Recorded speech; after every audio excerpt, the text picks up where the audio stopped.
Hello, hello, hello, hello, cat and donuts. Hello. uh, I was actually just telling my son about those donuts. Hello. Oh wait. Okay, I'm coming up and catching up. So hello, Kameza. Hello, Lola. Hi, Rachel. Good afternoon, Quasi. Wait, there's more people coming. Sorry. Okay. Okay. Those donuts, oh my God, I'm going to eat during this class, actually. Hold on a second. Good afternoon.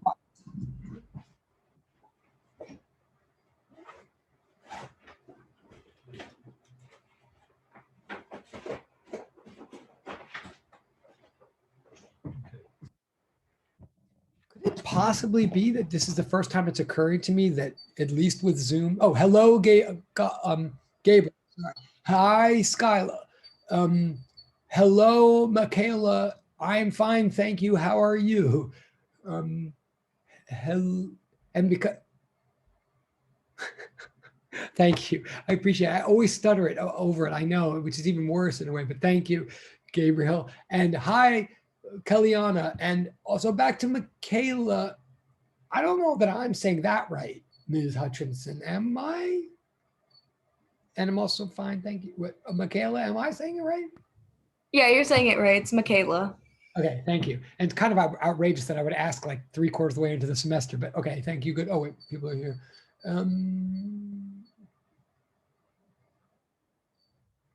Okay, so we're going. Hello, hello. Right, so hi, Kellyanna. Hello, Veronica. Other people coming. Okay. Just while other people are coming in, I'll say, I know we talked about this like 2 weeks ago.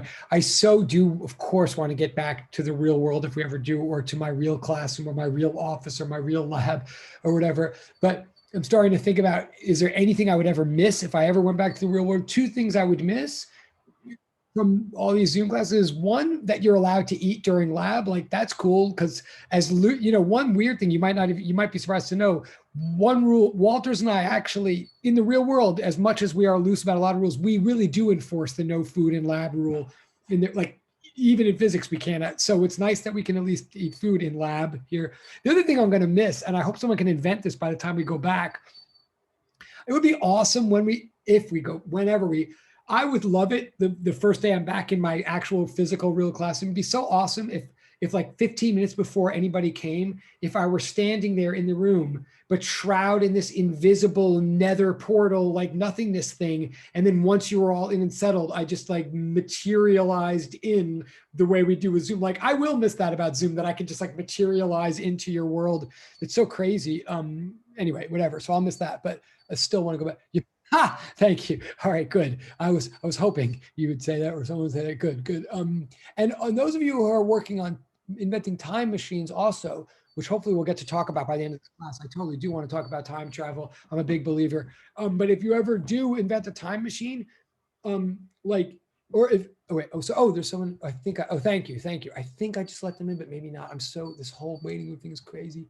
That's the other thing. If we get back to the real world, I want a freaking waiting room, yo. Like I'll have a classroom, and then you have to like gather in this cute vestibule outside, and then I get to like electronically just zap you, teleport you in or whatever. That'd be so cool. But okay, wait, someone else coming. You're right, someone else coming. Oh, I did. Okay, thank you. I totally appreciate that. Okay. And hello, Soha, and hello, Vanietta. And anybody else who's okay, people are still coming in. Okay, hold on. All right, we'll stall for one more second here.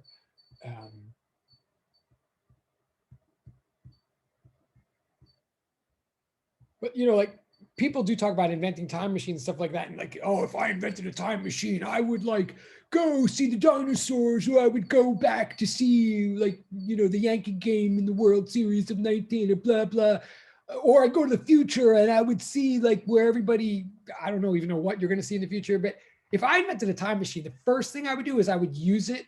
I would just like use the time machine to go like 10 minutes into the future or 12. I would just use it so I could like not be late for things. I would use it to like show up on time, which I can't ever seem to do without a time machine. But I will tell you this, if time machines are ever invented, this is like a physics thing that is actually not a joke. there are many serious physicists in the world, like actual real physicists, who do believe in the possibility of time machine, of time travel. We can talk about that. I'd love to talk about that by the time at the end of the course. Yeah, no, and you might even be. I actually do think it is, and we could talk about. I mean, within limits. But one thing is, even of serious physicists who do believe in the possibility, it's really interesting to hear. And there's like cool Nova specials and stuff where they gather a bunch of reputed physicists who sit around and talk about to what extent they do or do not believe in the possibility of time travel. And one thing that a lot of physicists say that I really love is they're like, look, wait, sorry. Well, right. Why not? I mean, well, he's so iconic. Awesome. Yes. I'm not even sure I know what, but yes, it totally will be. And here's one thing. I mean, just as like a warm up to everybody, like sometimes people say, well, I don't believe that time travel is possible because, well, there's like all kinds of arguments. I'll make like one thing is if time machines are possible, how come nobody's visited us from the future? Like, wouldn't we know it by now? Okay, interesting argument. There are responses to that. But another argument people make that's almost more interesting but more refutable is they'll say, well, time travel can't be possible because it leads to paradoxes which are impossible, like, you know, if I could travel to the past, I could travel to the past and like kill my grandfather, and then my grandfather couldn't have my father or mother or whatever. Wait, I'm just letting someone in. And so then they couldn't have me, so then I didn't exist. So then I didn't travel back in time. So that's a paradox. So that's impossible. So end of story. Well, interesting, like definitely interesting to think about. But what a lot of physicists will say is, well, no. Like, sure, paradox is not like, sure, you can't simultaneously exist and not exist, and you can't like that is a paradox, sure, and you can't simultaneously, like, there's a lot of things you can't do because they're self-contradictory, and in space, you can't simultaneously be there and not be there, right? But that doesn't mean that space travel is not possible. Like, I can travel through space. I just can't travel through space paradoxically. Or in other words, I can, and when I say space, I don't even mean outer space. I just mean space, right?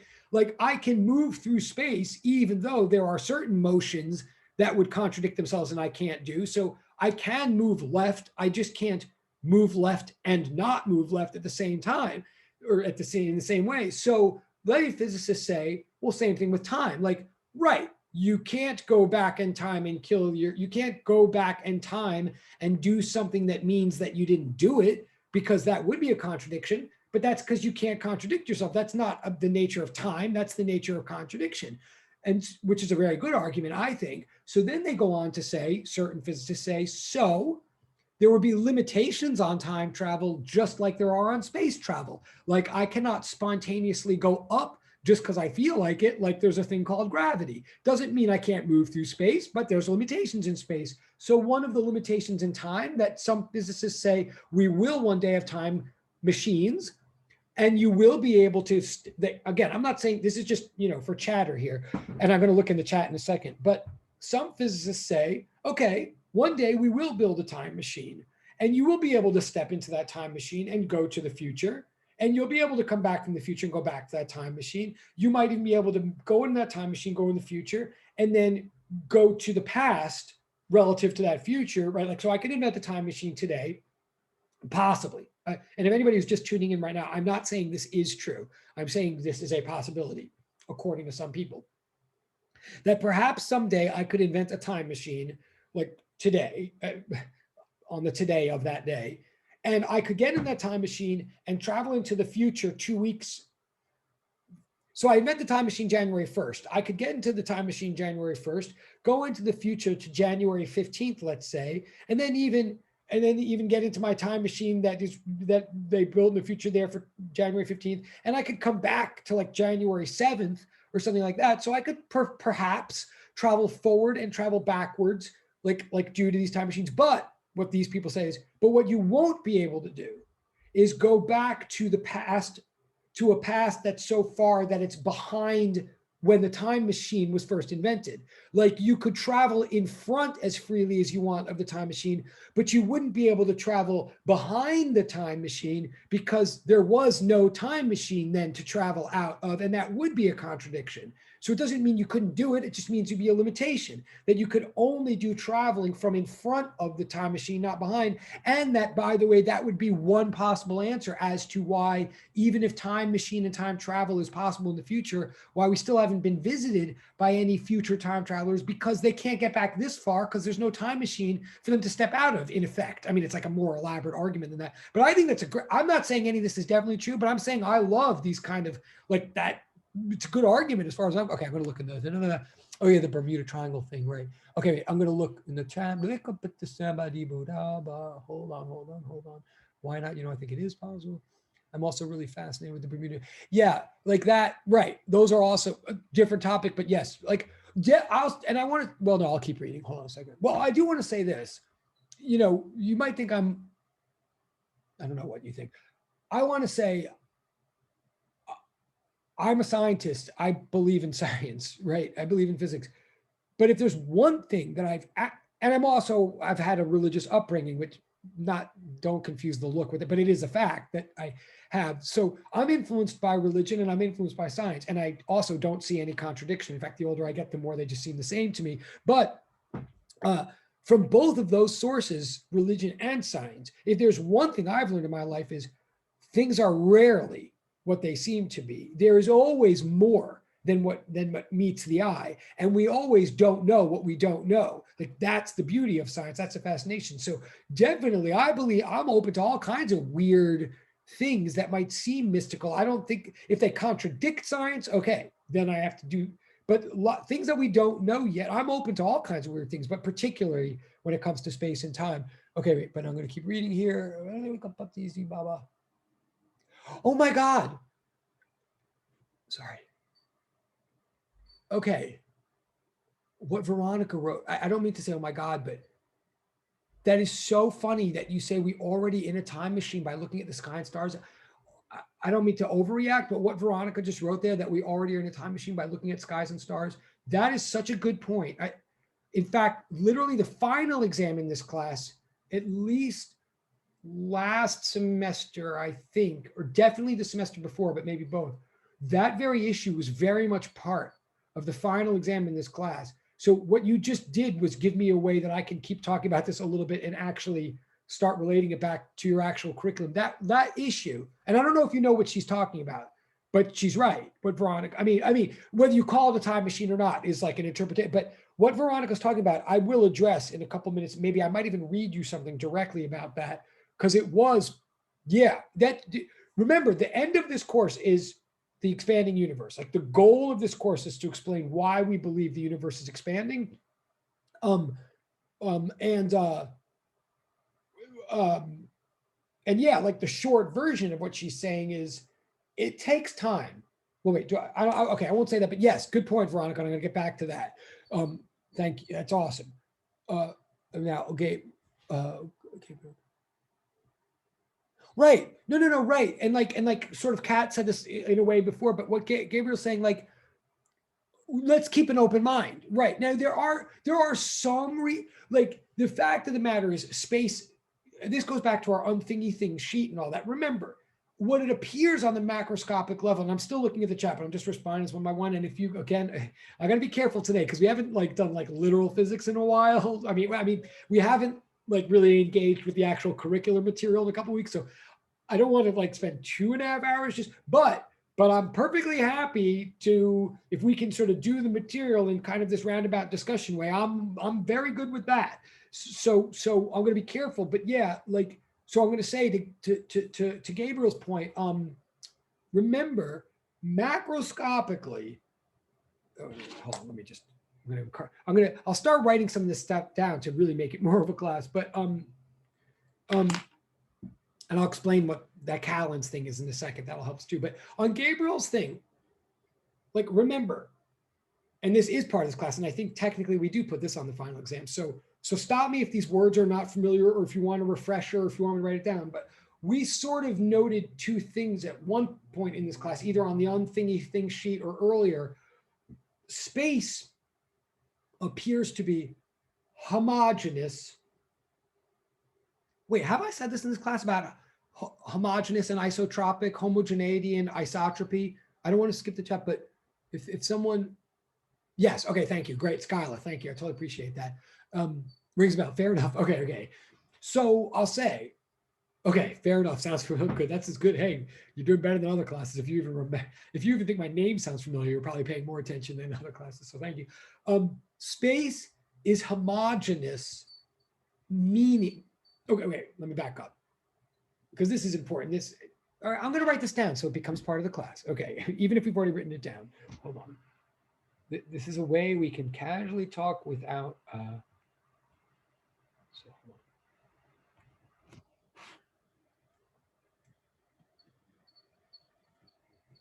And again, I know there's still more in the chat. I'll get back to that in a second.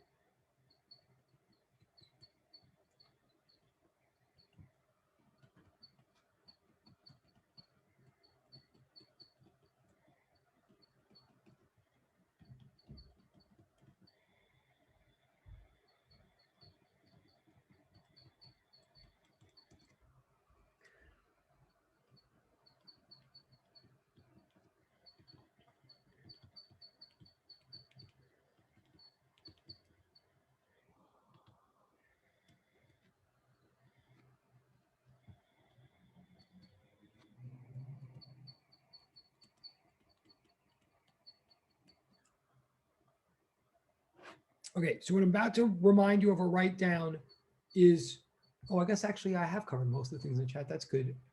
Wait, wait.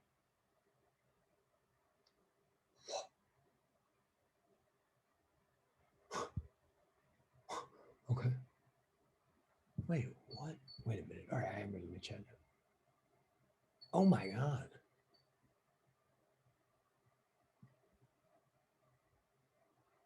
Okay, I'm reading the chat. Wow, that's kind of heavy stuff what you guys are saying. That's really, yeah, yes. No, right. This was, yes. What I'm about to write down does go back to that homework with the two objects, absolutely, which I think was called Unthingy Things. And I'm glad you guys vaguely remember it, but it sounds like it's just vague enough that it is worth me reinforcing right now. And this kind of then goes, well, anyway, it goes to the, I am open to time travel ultimately. I'm not just trying to be goofy when I say that. Like, I can't say that it's definitely possible. That would be stupid of me to say. I don't know that. But I think it is possibly possible. I don't think it's ruled out. And I'm saying that as a physicist, not just as like some dude.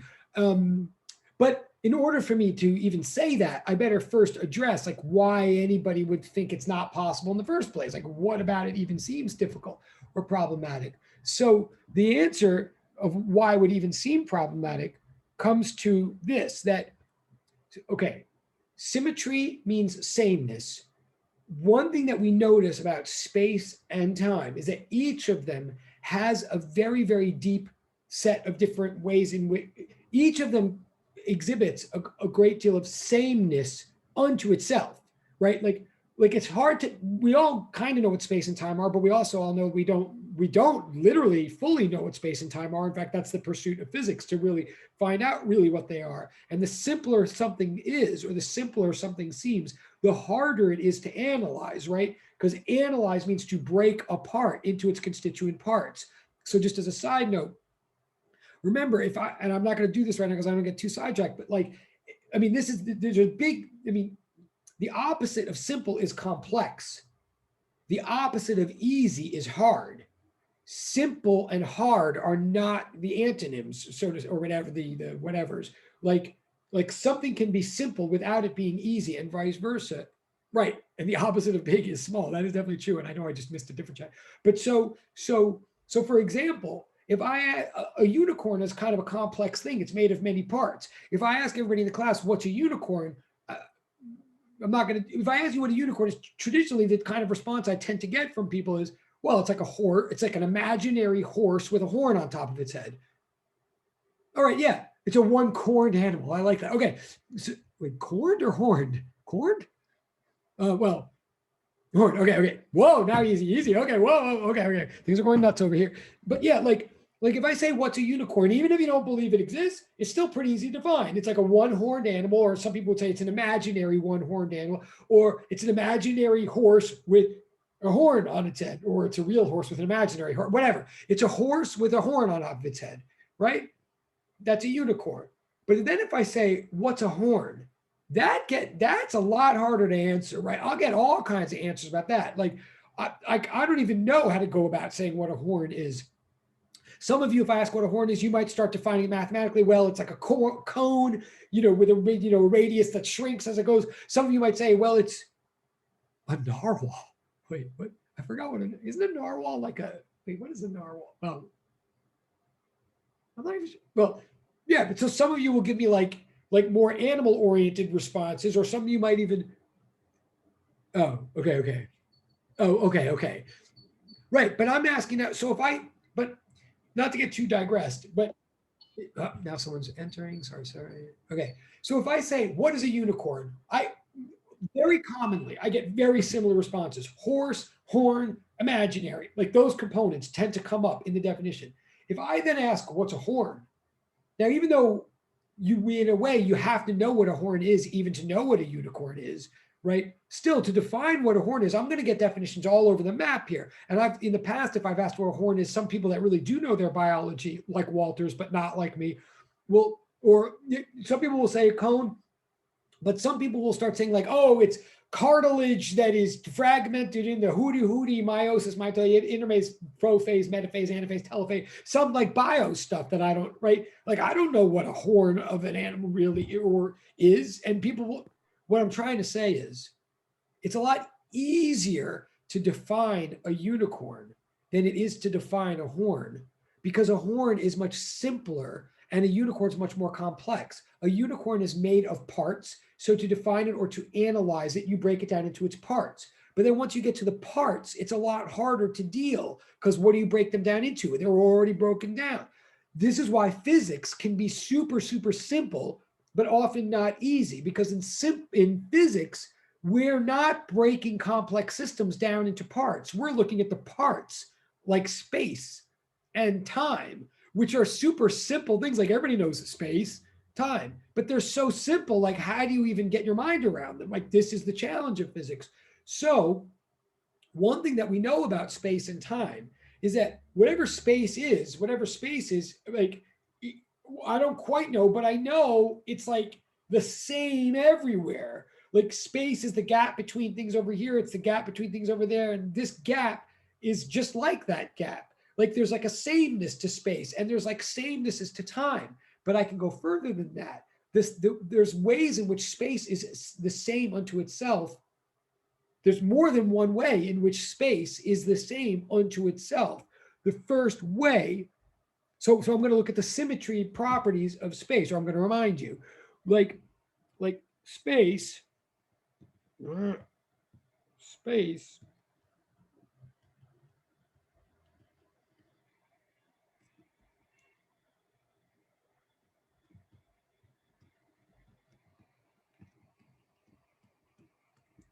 First of all, space is homogeneous.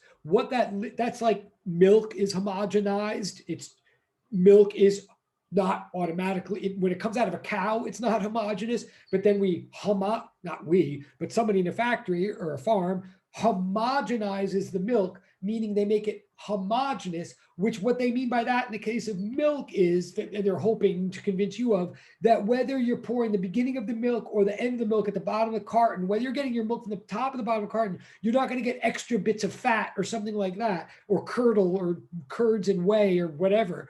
Like milk, the milk on the top is the milk on the bottom. Someone's coming. Sorry.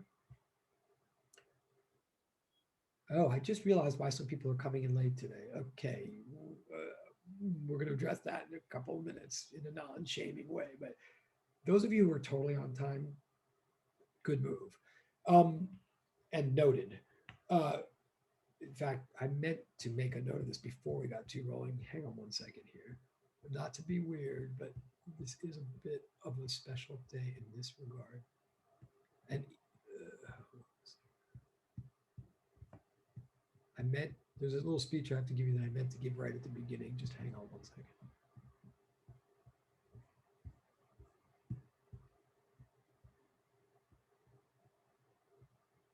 Pardon me.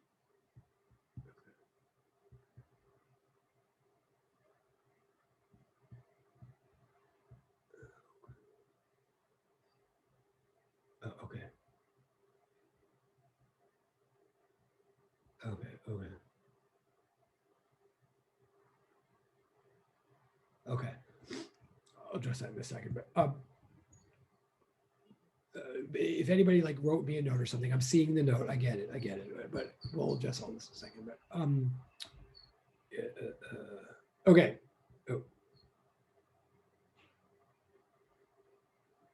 Oh. Okay. Thank you. I see that. Okay. Okay. I appreciate it. Duly noted. And I see. Hold on. I actually do want to take this very. Hang on a second. And I'm definitely not trying to call anybody out specifically or anything like that. But okay. Okay. Okay. Um. Hold on.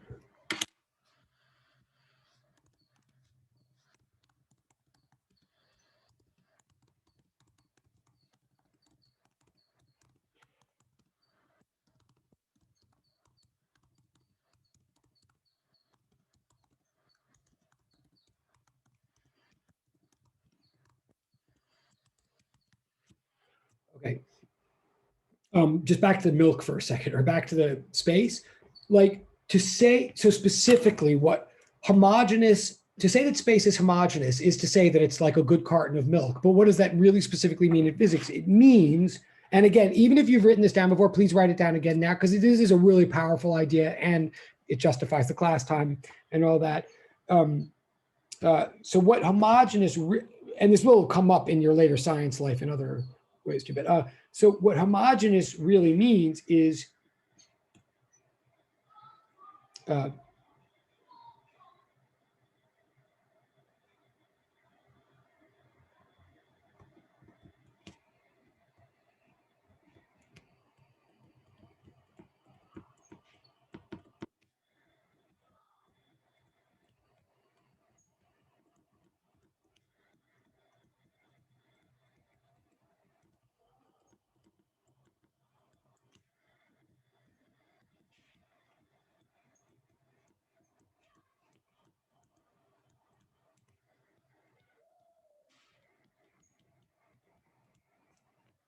okay. One thing, so to remember, sorry about the handwriting, with space, it is homogeneous, very specifically and sort of rigorously meaning you pick any two regions of space that are of the equal size, like a cubic centimeter over here, and compare it or contrast it in your mind to a cubic centimeter of space taken from the Andromeda galaxy. And again, we're talking about the space, not the stuff in it, just the space. Well, the idea about space is part of what makes it space is that whether you take your cubic centimeter from the Andromeda galaxy or you take your cubic centimeter from here, and you can't literally take it, but I mean, whether you picture a cubic or analyze a cubic centimeter of space in the Andromeda galaxy, or you analyze a cubic centimeter of space here, there would be no way to tell the difference at all. They are totally interchangeable. There is nothing about the Andromeda galaxy that changes that space. Like maybe stuff is in it, but that's not what we're talking about, right? So homogeneous means that equally sized regions cannot be distinguished from each other. There's no way to tell. That's what homogeneous means. And that's true of space. But then space is also, we've said, whoops, sorry. And you may remember where this is going. Space continued. Space is also isotropic. And this word comes up all the time in chemistry, right? Or various chemistry-based sciences. Isotropic, anisotropic, very important idea. Isotropy is another symmetry property. Like it's a different way in which something can be the same as itself. To be isotropic means that no, whoops, sorry.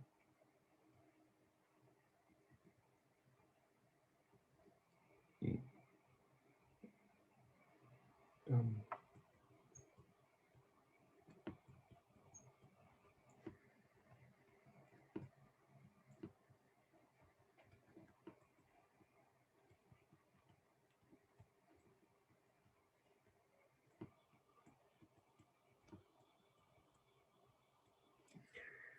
right? So homogeneity, or to be homogeneous, means that no two equally sized regions can be distinguished from each other.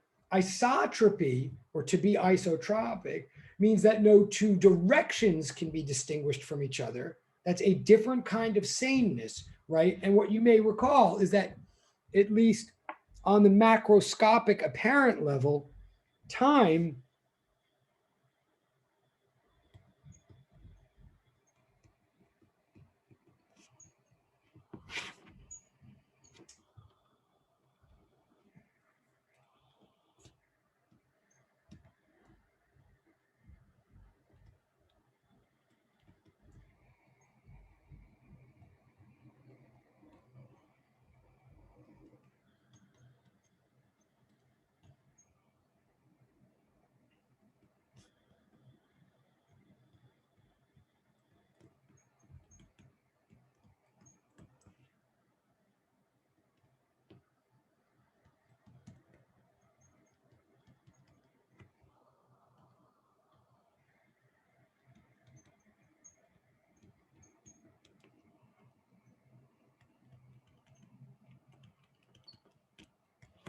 right? Like both space and time are homogeneous. Time is homogeneous, meaning 1 millisecond. If you picture a millisecond, or if you picture a 5 minute stretch of this lecture, and then compare that in your mind to a 5 minute stretch excerpted from like the 2008 election or something. 5 minutes is 5 minutes. That's why we call it 5 minutes. Even if certain events happened during this lecture or that are different from certain events that happened in the 5 minutes of the 2000 election, the 5 minutes themselves is not any different now than 5 minutes was then. They're indistinguishable from each other. In that sense, time is homogeneous.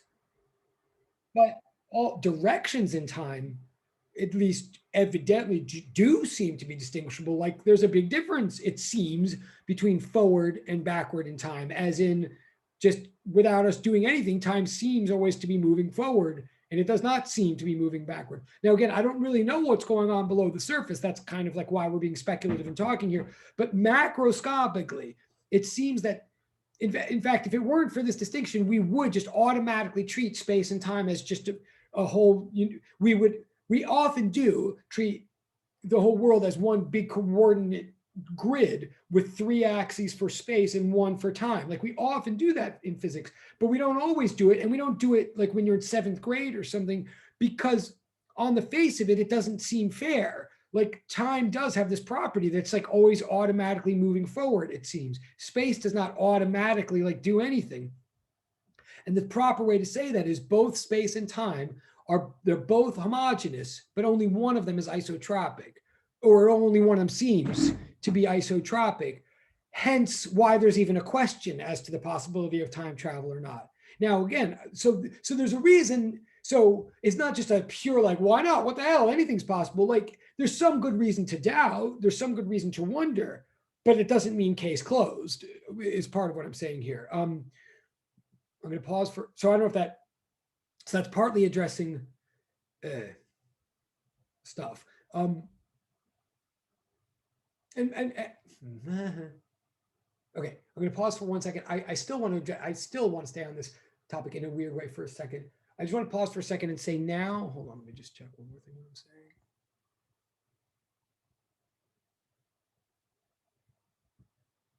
One second.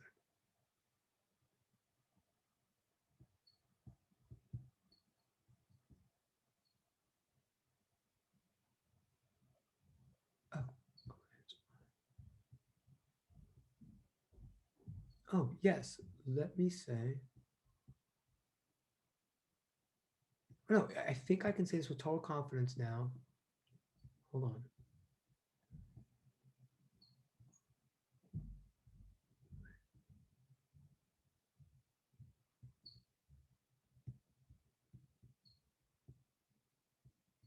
Bear with me for a second. I'm sorry. Yes. Okay. So I do want to congratulate you all that like it, I'm almost afraid to say this because I'm not going to say it. Hold on 1 second.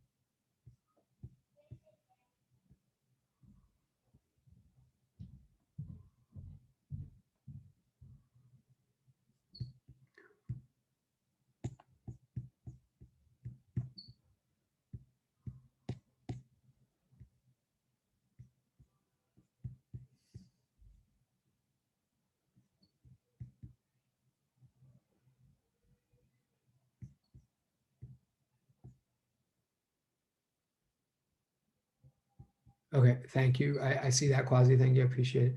But the thing I'm nervous about right now, I just want to check my facts.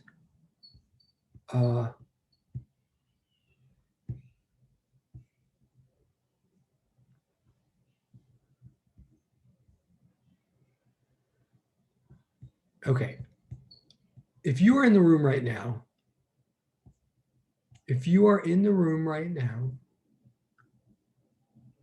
including Kat, I mean, you can repeat this to her when she comes back. If you're in the room right now, I'm pretty sure, I'm pretty sure if you're in the room right now, it means that A, you did finish your exam and turn it in on time, and B, you then showed up to class. And even if you were 5 minutes late or something like that, I think everybody in this room did turn in their exam on time and then showed up to class. First of all, congratulations. Second of all, thank you. And I mean that both. Like I don't know if the exam was hard or easy. We'll get into that in a minute. Obviously, I haven't graded. I just got it. We can talk about that in a minute. I hopefully it wasn't that stressful, but I don't know if it was or wasn't. But I know this: if it took any work on your part at all, if it took any time on your part at all, or caused any anxiety, you all did a very good thing. You did it. You got it in on time, and you showed up to class. I mean, I don't want to like blow smoke up. I mean, some of you might be thinking, yeah, like I also didn't kill anybody in the subway today. Like that's what I was supposed to do.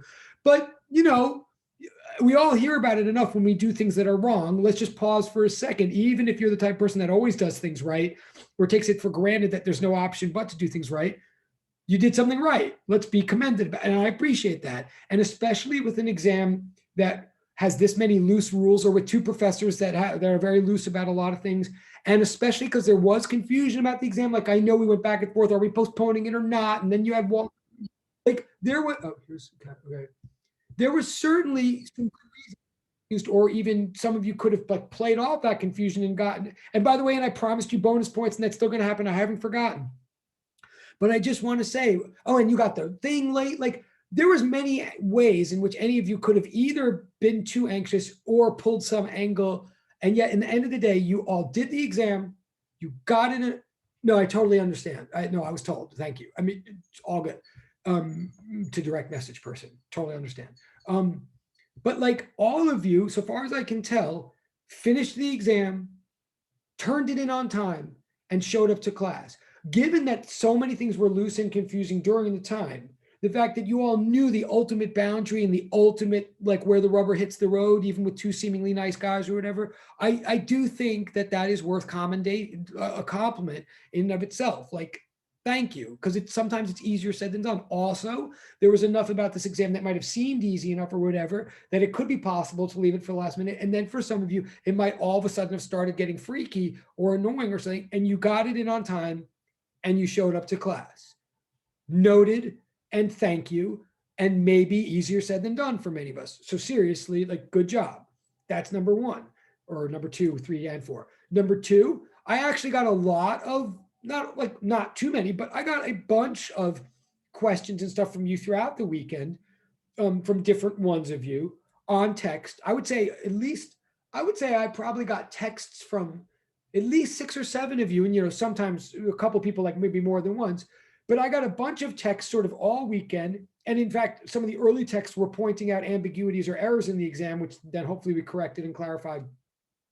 But like, I also want to say that those texts that I got were a very, very good use of text. Like, it makes me happy and relieved that I am giving out my cell number to you, because like almost all of you, I mean, I think with no exceptions, whatever you texted me was very easy for me to very quickly deal with and either fix something in exam or assure you or whatever, or refer you to Walter's in some cases, or refer you to Walter's video, which you freaking should have watched in some cases. But like every question that I got was fair, reasonable, showed me that you were working, which is nice. I mean, I hope people don't invent questions just for that sake, but like, it was clear that people were working on this thing throughout the weekend and thinking about it enough, even just like, you obviously didn't totally blow it off. Otherwise you wouldn't even have had those questions. So anyway, I think everybody handled it like very maturely. And again, especially if any of you were thinking, well, it wasn't that hard of an exam, dude, it wasn't that big of it. All the more reason. Like, it's very easy sometimes if you think something's too easy and you've got other priorities, it's easy to overestimate these. So anyway, good job. Obviously, I haven't graded it yet. I did make clear to a couple of you when it came up, just to be clear, the last part, the part like the witnesses and all that, which is technically about lab, that I love that part and I do understand it and stuff. But technically, that part is originally designed by and is every year revised and updated by Walters, and that part will be graded by Walters. Like just so you know, that's how we do it, and I'll grade the rest of it for whatever it's worth. So I have no idea what the grades are, and we'll talk about them when we get them back. But like, good job.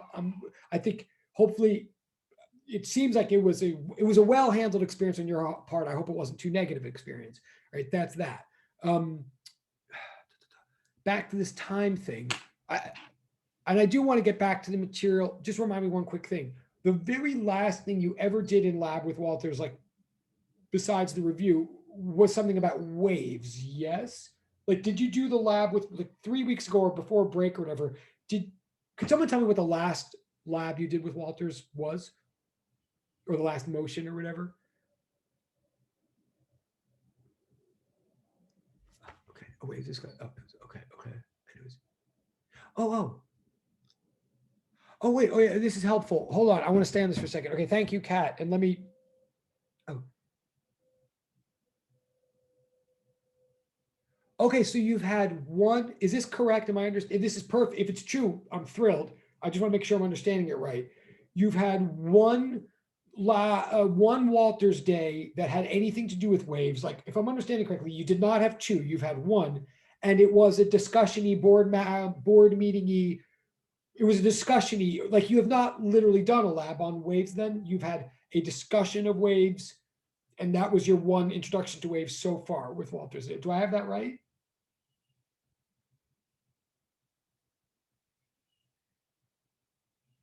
Yes, no, maybe. Oh, I'm not looking at the. Oh, I see why I don't. You're probably responding and I can't see. Hold on. Wait, is that right? Is it right that you've had? Oh, yes, you're nodding. Okay, thank you.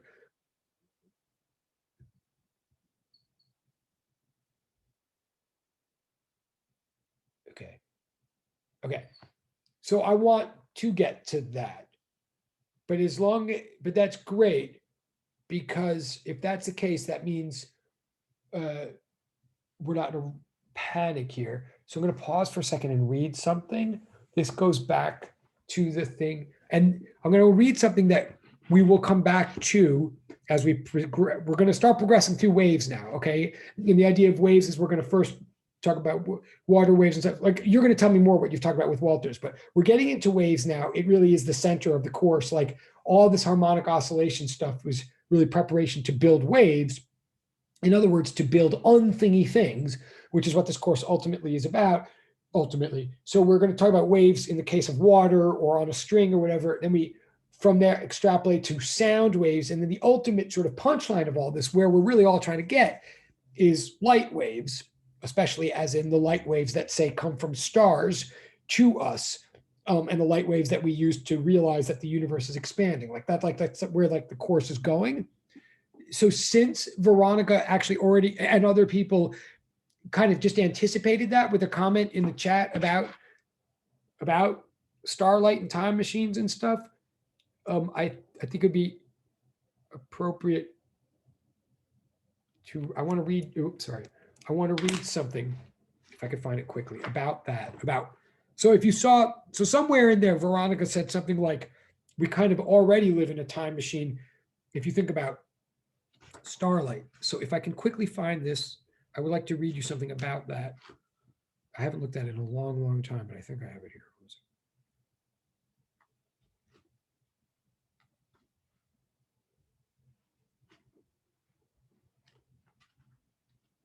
Bear with me.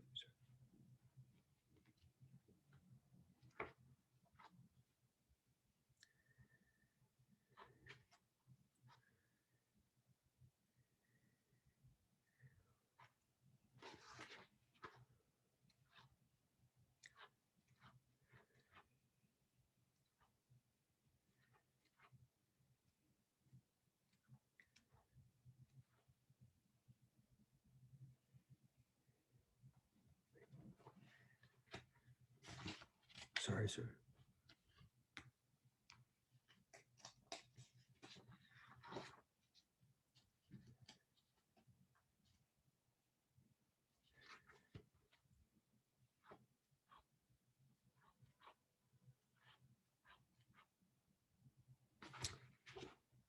hope this will be worth it. It may not be.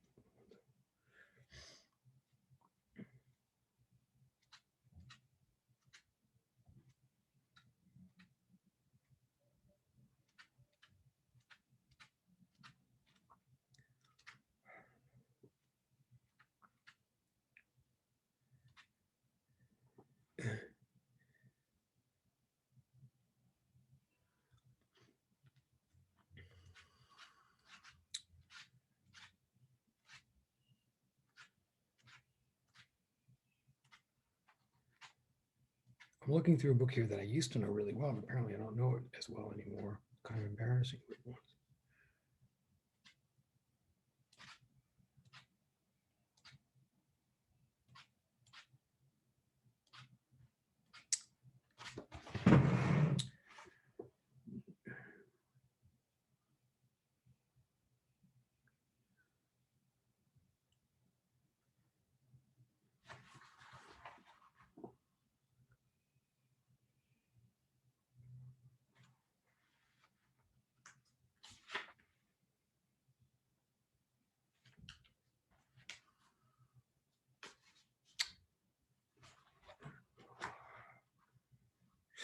Everybody, smoke them if you got them. Take a break. No, I'm totally kidding. But sorry, but you could take a quick break if you need to, because I'm going to find this thing if it kills me, and it probably will.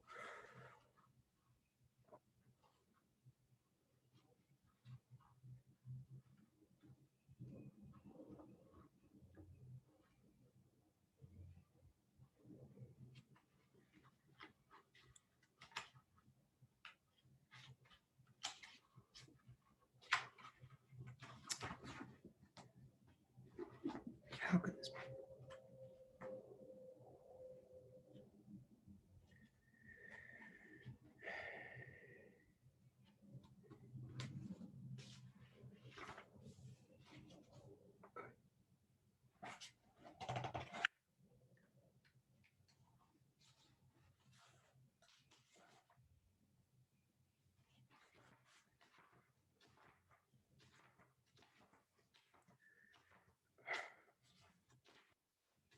Literally, you can take a 3-minute break if you have to, because now I'm definitely going to find this. I just have to.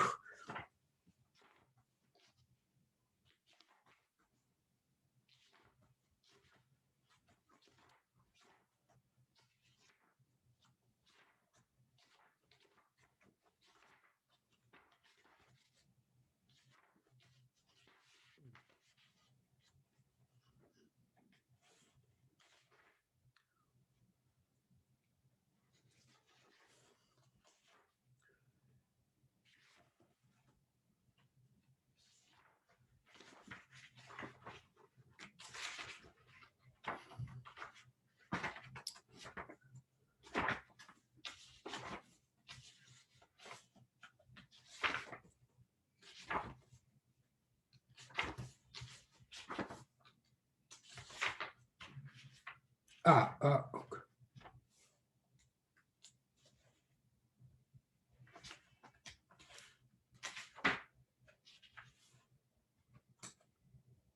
Oh yeah. Okay. I'm going to take a risk here. I'm going to read this out loud.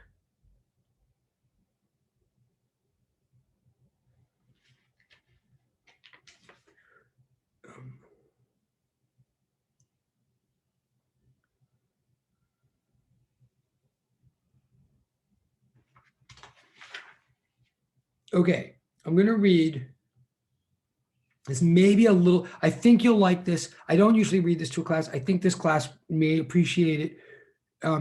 This is, and it's coming out of nowhere. Again, it will come. We'll come back to this, and it'll help us with the final exam. But on this, this is on the subject of like whether time travel is possible or not, and how the stars fit in. And so what I'm about to read is an excerpt from a book. I'll tell you what the book is when we're done. Oh wait, sorry. Oh, thank you. Okay, I'm looking. Okay.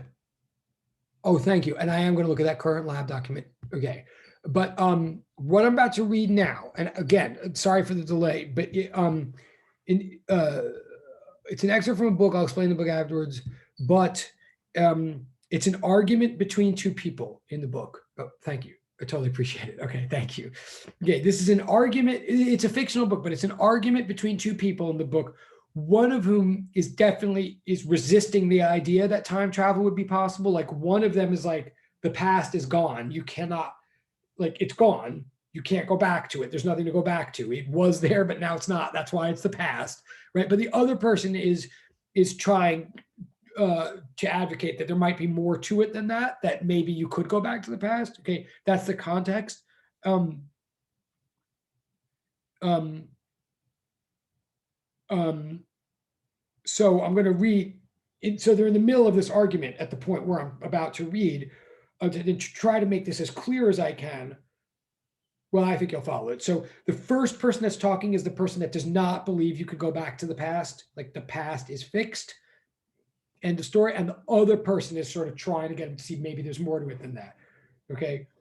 The present is here in space and or in whatever we mean by reality. The past is not. You can try to scramble up all the details and you can try to mess with my words, but I'm sure I'm not the only one who finds the distinction between is and is not pretty damn hard to get around. Other person. Well, that may well be. But that thing you call the present, that arrangement of all the world's particles in all their spatial positions at this moment, is that actual set of objects so arranged the thing that's actually sitting in your consciousness at the top of the stack? Like, so if the present means, like, assume that at any given moment, like all the particles of the universe are somewhere, right? Like every particle in the universe is in some point in space in the universe, right? And if I took this is not the book right now. I'm just trying to make clear of this. Like, so imagine you take a snapshot, like you just freeze. Every particle in the universe is somewhere. Like that's and you freeze. So that's the present, like right now. Okay, this particle's over here, this particle's over here. So imagine we call that, like we picture that, like where every particle is, like the spatial point of every particle at this one point in time. So that right now that we freeze is what we have at the top of our mind, so to speak, as the present, right? That's what these guys are saying. And now picture, now just to make this even easier to picture, imagine for a moment that the universe is two-dimensional, just to make this easier to picture. So imagine the universe is flat. So every particle is somewhere in a plane. Like, again, this is just an analogy, but so like if every particle is somewhere right now, we freeze that and consider this big black plane, like in your mind with a bunch of dots in it, like each dot representing some electron in the universe or whatever. And so right now, all the electrons in the universe are arranged somehow, right? Now, then the next moment, they're all arranged slightly differently. It's like some things have moved, right? And then the next moment, they're arranged. This is me talking, and this part is not fictional. This is just a way of thinking about the world that's sort of like impossible to argue. So if you picture like right now, all the particles are like, and again, I'm just picturing only two dimensions of the world just to make it easier for my mind to picture. So I picked some altitude in the world and just picture where all the particles are. So right now they're all arranged like this, right? And then the next moment they're all arranged like this. And then the next moment they're all arranged like this, whatever. So you can imagine in your mind, there's like a stack of these layers. Like I took a photograph like a moment ago and I put it in my mind. That's the way the universe was. And then the next moment, the universe is arranged slightly differently. So there's a different photograph, so to speak, or a different flat black layer of white dots that my mind has placed up above the other one, right? And then the next moment comes, so now I have a new layer, right? So the past arrangements of the universe are like layers and layers that are lower and lower down in this stack of layers that I'm building in my mind. So as like I progress through the universe, my picture, I just keep putting on new layers in my mind, right? And the one that's all the way at the top is like whatever I'm looking at right now. That's like the present. And the deeper I go in that stack of memory, the farther I'm thinking about the past. Like, again, this is just like a way of thinking about it. Does that make sense so far to everybody? Like, this is worth thinking about. Okay. And someone just entered. So does that make sense what I'm saying so far? Can you picture that way of picturing the universe? The memory, you could think of like, okay, thank you. I'll take that. Thank you, Kellyanne. Totally appreciate it. Oh, and absolutely. Okay. All right. So that's like the picture. And whatever's right on the top of the stack, we're picturing as like the present. and everything below that is like memory, and the farther back down is like older in memory, and whatever hasn't happened yet would be like above the stack and hasn't happened yet. Okay, so that picture these two people already have in their mind in this discussion, they have that in mind. Okay, so I'll do, all right, so the first person says, yeah, the present is here in space and whatever we mean by reality. The past is not. You can try to scramble up all the details and you can try to mess with my words, but I'm sure I'm not the only one who finds the distinction between is and is not pretty damn hard to get around. All right, that's how. Well, that may well be, but that thing that you call the present, that arrangement of all the world's particles in all of their spatial positions at this moment, is that actual set of objects arranged thusly the thing that's actually sitting in your consciousness at the top of the stack? That is, did I miss the stage in this discussion at which we reversed our basic agreements about relative sizes and dimensionality? Am I to understand that your mind is large enough to contain the whole of the actual universe, even at a given moment, the critical person says? And so then the other person responds, oh, come on. Of course, I'm not saying that the top layer, as you call it, is reality. I'm saying that it's the model or the representation or the mapping or the mental image or whatever you want to call it of reality at that moment. Like the thing in my mind is not reality. I'm saying that's my consciousness of it. I mean, come on, seriously, he says, we've all understood that sort of thing from the start. I'm looking at you right now, and you are therefore in my mind right now. But I don't mean literally that you are literally sitting there in between my ears. I mean that my mental version of you, the one who is as much you as you ever could be to me, is in the present in my mind right now. Okay, you see. So another person says, well said.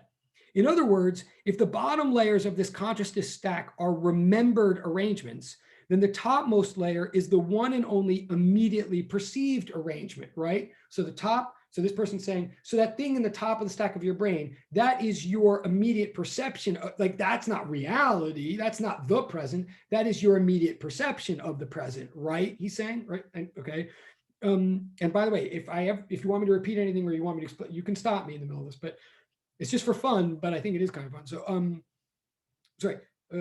Well, in other words, if the bottom layers of this consciousness stack are remembered arrangements, then the topmost layer is the one and only immediately perceived arrangements. Bottom is memory, top is immediate perception in this. Yeah, okay. So then the other person says, you said it, the one and only. The one at the top of the stack is the one and only immediate perception of present. All the rest are various levels of fuzz, but the top is singularly sharp. You cannot get around that, says the person who does not believe in going back to the past. So the other person says, no, I can't get around that. And I don't wish to get around that. The top layer is indeed somehow all lit up, like all clear, in a way that none of the others are. Agreed. That is certainly an important feature of the stack. Of course, the top one is by definition the one that happens to be lit up right now. Or perhaps more appropriate, the top one is the one that we happen to call the perception of now. Sure, it has a unique property, the unique property of being the only one that's that clear right now. But so did each and every other one in the stack at some other point. And as long as we're putting so much stock in unique properties, we might as well just recognize that only one layer's on the top, all the other ones aren't, and just leave it at that. But we have, he keeps saying, but we have just as much right to celebrate the realization that the top one corresponds to reality now as we have a right to switch up and consider whatever happens to be on the top and thereby shines with all the uniqueness and advantage of being uncovered, we call reality now or the present time. In other words, this guy's saying, yeah, like the one on the top is the one that you're saying connects to the present now. But again, it's just this thing in your mind. It's the one on the top is your perception of now. And sure, it's more clear and sharp than anything else because it is what you are immediately perceiving now. It doesn't mean that the present is actually more clear or real than anything else. It just means that in your mind, it's the one that you're experiencing now, okay, is what he's trying to say. So then the other person says, all right, and I'm just going to keep going with this before I look at the chat. So the other person says, well, switch around the words if that makes you happy. Call a rose a weed. I still know which one I call a rose a weed if you want, but I still know which one I would give my girlfriend as a gift. Let's not get glib. Are we switching to boxing gloves then? Or to the symbols of, are we switching to boxing gloves then? Or to the symbols of vector calculus? As far as I knew, words are our only medium of exchange. We only can work out this argument through words. So don't tell me I'm just switching around the words. All we have is words here. Are we to take words seriously only when they're deployed on your side? Says the guy. All right, all right, all right. Fine, fine, says the guy. So the top layer of consciousness, the dotted plane, which captures the current state of the universe as as you, precisely as you perceive it. The top layer is certainly unique, but it is not reality. It is a unique mental mapping of reality. It is unique by virtue of it being the closest conceivable approximation of your immediate perception of the universe. Perhaps it is the best and fullest version of what you ever mean by immediate perception, but the top layer is nonetheless, of course, a perception. What you call the present is the world contained in your mind at present, just like all the other layers. It consists of all the worldly ingredients your mind is grasping at that moment, but not necessarily all or only the worldly ingredients that could exist at that moment. I'm just keep going. That's okay. It is all possible sensory data of reality as they seem to be arranged just as soon as they've entered your mind. It is all possible sensory data of reality as they seem to be arranged, just as they sit just as nearly as possible to the interior side of the front door to your consciousness, not to the universe. So the other person says, that is a generic technicality. You can always condescend to someone with that point. That is so dumb. Look, I say the post office is 3 blocks to the north, and then you say, I only know about the post office in my mind, and you want to mail a real letter. Like, come on, really helpful. Are you kidding me? Like, of course, we're always limited by our minds. I know is what he's saying, and I will look at the chat in a second. I'm just going to finish this. But yeah, so I guess I said you could interrupt me, but I will look at the chat. But so the person's like, so you can keep it coming in the chat. I just won't respond to him. So the person's like, yeah. You're saying it's not in reality. It's just in my mind. But like, that's always true. Everything we're saying, we can only talk about what's in our mind. So come on, like, why are you just bringing that up now? Is what the person's trying to say. So really, are you kidding me? He says, really helpful. Are you kidding me? And then the other person says, well, it is helpful here. If we're going to be so awed by that top layer, if we're going to put so much stock in that top layer of consciousness, and think that just because it's on top that all the other ones don't exist anymore, we better be very careful, he's saying. It is the top, all right. And it is a model of the reality we consider to be now. But let's be careful about models before we leap to controversial words like now.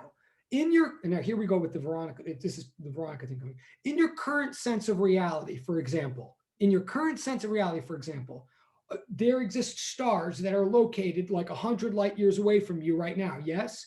And the person says yes. And by the way, that is totally true. And we're going to get to that by the end of this course. But again, to make this like just to stop for a second, like to actually, I'm gonna write this down to make. I will look at the chat, and I'm going to keep continuing. No, actually, I'll write the stuff after. I'll just say for perspective, like to put things in perspective, you guys, stars are like far away, right? The sun, it turns out, not technically, the sun is a star, but people didn't know that for thousands of years. But to put things in perspective, there's nothing special about the sun. It's just a normal everyday star, and it's not particularly big. Our sun is not particularly big. It's not particularly old. It's not particularly bright. Like really, in fact, it's very, very. It has almost no special properties. The only thing special about it is how freaking average it is. Our sun, really, our sun is special only. That this is now me talking again, and I know I might be being confusing, but this is a fact. Like our sun is special to us only because it happens to be the star that we happen to be close to. Like, it's not because anything weird happened. That just happens to be the star that we're going around, and we're so close to it compared to how we are to other things. We're so close to it that we're about 8 light minutes away from the sun. What is a light minute? It's the amount of distance that light would travel in 1 minute. Our sun is about 93 million miles away. It takes light about 8 minutes to get from the sun to us. Okay. But now for perspective, and these are facts, and I will get back to them, and they will come up on your final exam. I'm going to keep saying that just so you know, like this is a real class in a way. But for perspective, for a sense of scale and stuff, like our sun is like a little bit less than 8 light minutes away.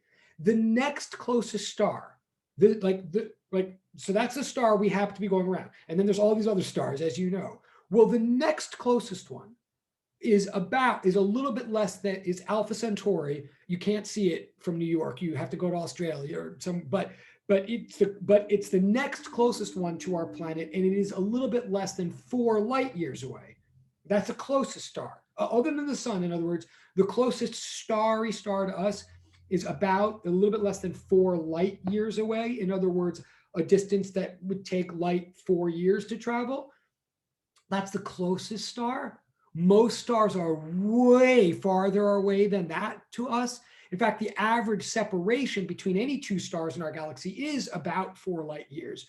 But we're not like in the center or anything. So stars can easily be hundreds of light years away from us. For example, if you know like Orion's belt and you know like Betelgeuse and Orion's belt, like that is like 400 light years away, and that is not unusual at all.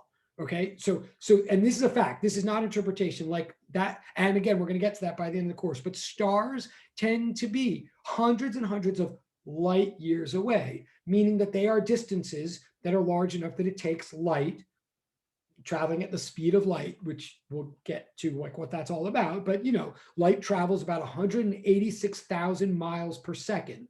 186,000 miles per second. To put that in perspective, let me say also, the whole circumference of our entire planet Earth is 24,000 miles around.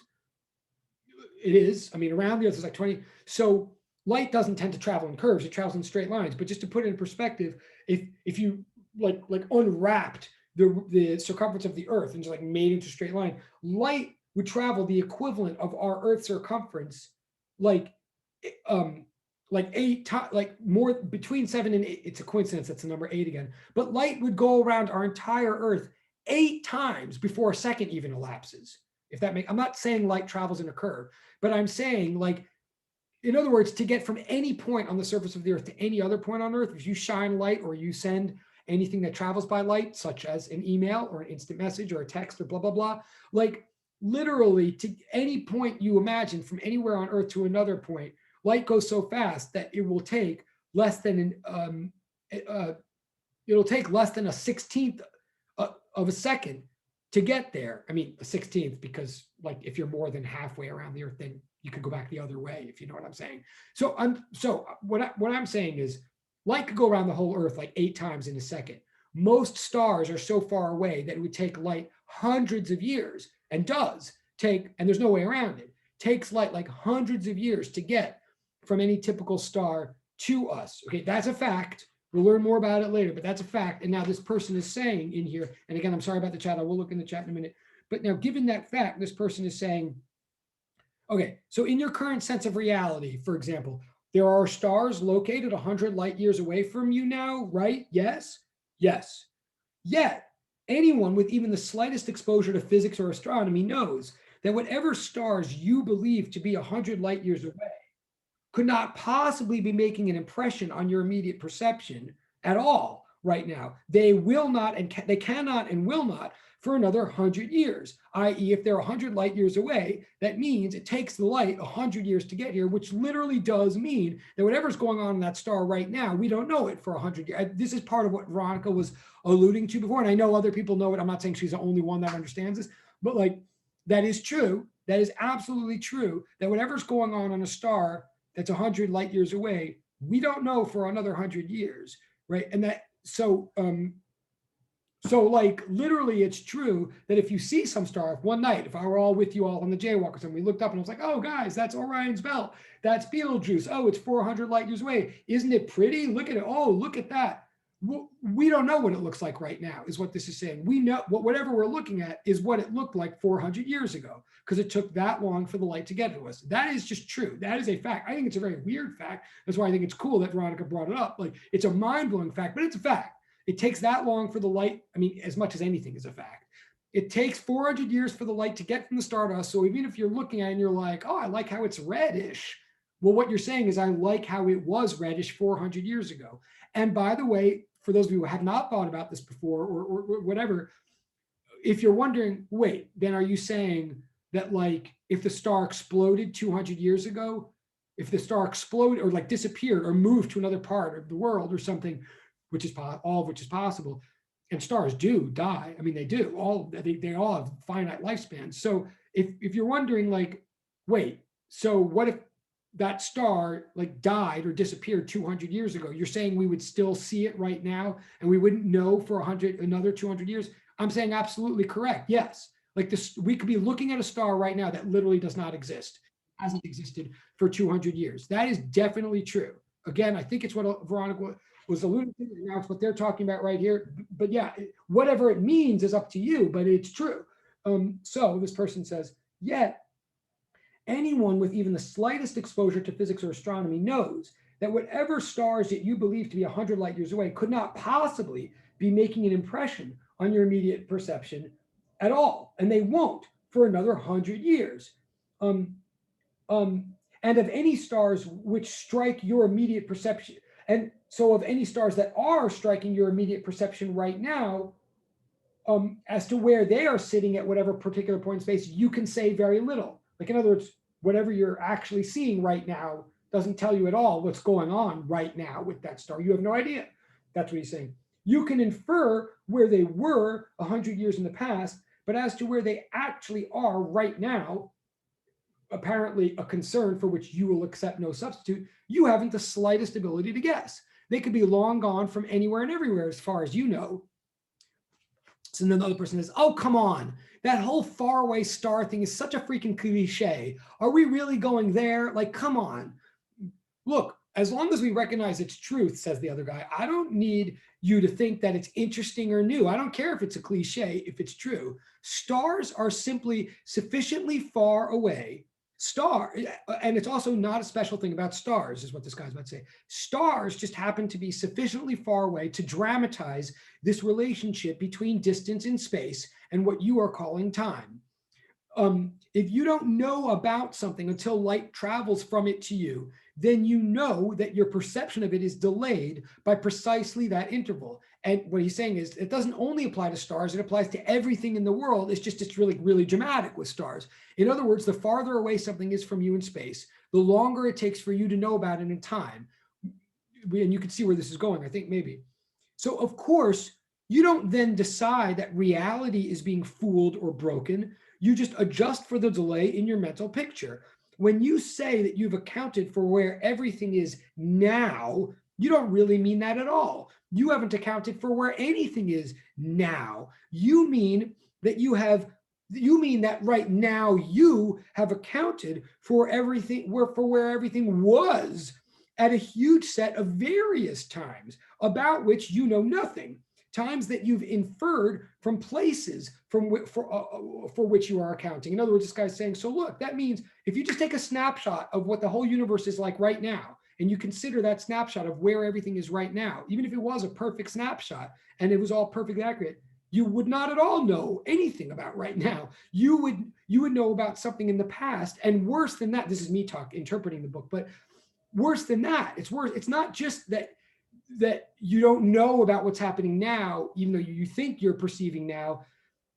Not only is what you're perceiving like the past, not the present, but what's worse is it's a different past for every single object, right? You're not, even when you think you're perceiving now, it's not just, oh no, you're actually perceiving 3 minutes ago and you're like on a delay and you're behind. No, like every single object you're perceiving, for one object, you're actually perceiving 3 minutes ago. For another object, you're perceiving 10 years ago. Like, so there's not even one unified time moment. Whenever you take a snapshot of the world, you're not really taking a snapshot of the world. You're taking a million different snapshots, taking it all different times, is what the guy's saying. The point is that your most immediate sense of the universe, assuming that you could picture it as some kind of dotted plane or a map or something on a stack layer in your brain, actually captures the present instant only for the tiniest subset of objects that happen to be closest to you. It's only accurate for the object like right in front of your face. Other than that, it doesn't capture now at all. Even your best immediate perception of now is not now. Maybe a subset of it is, right?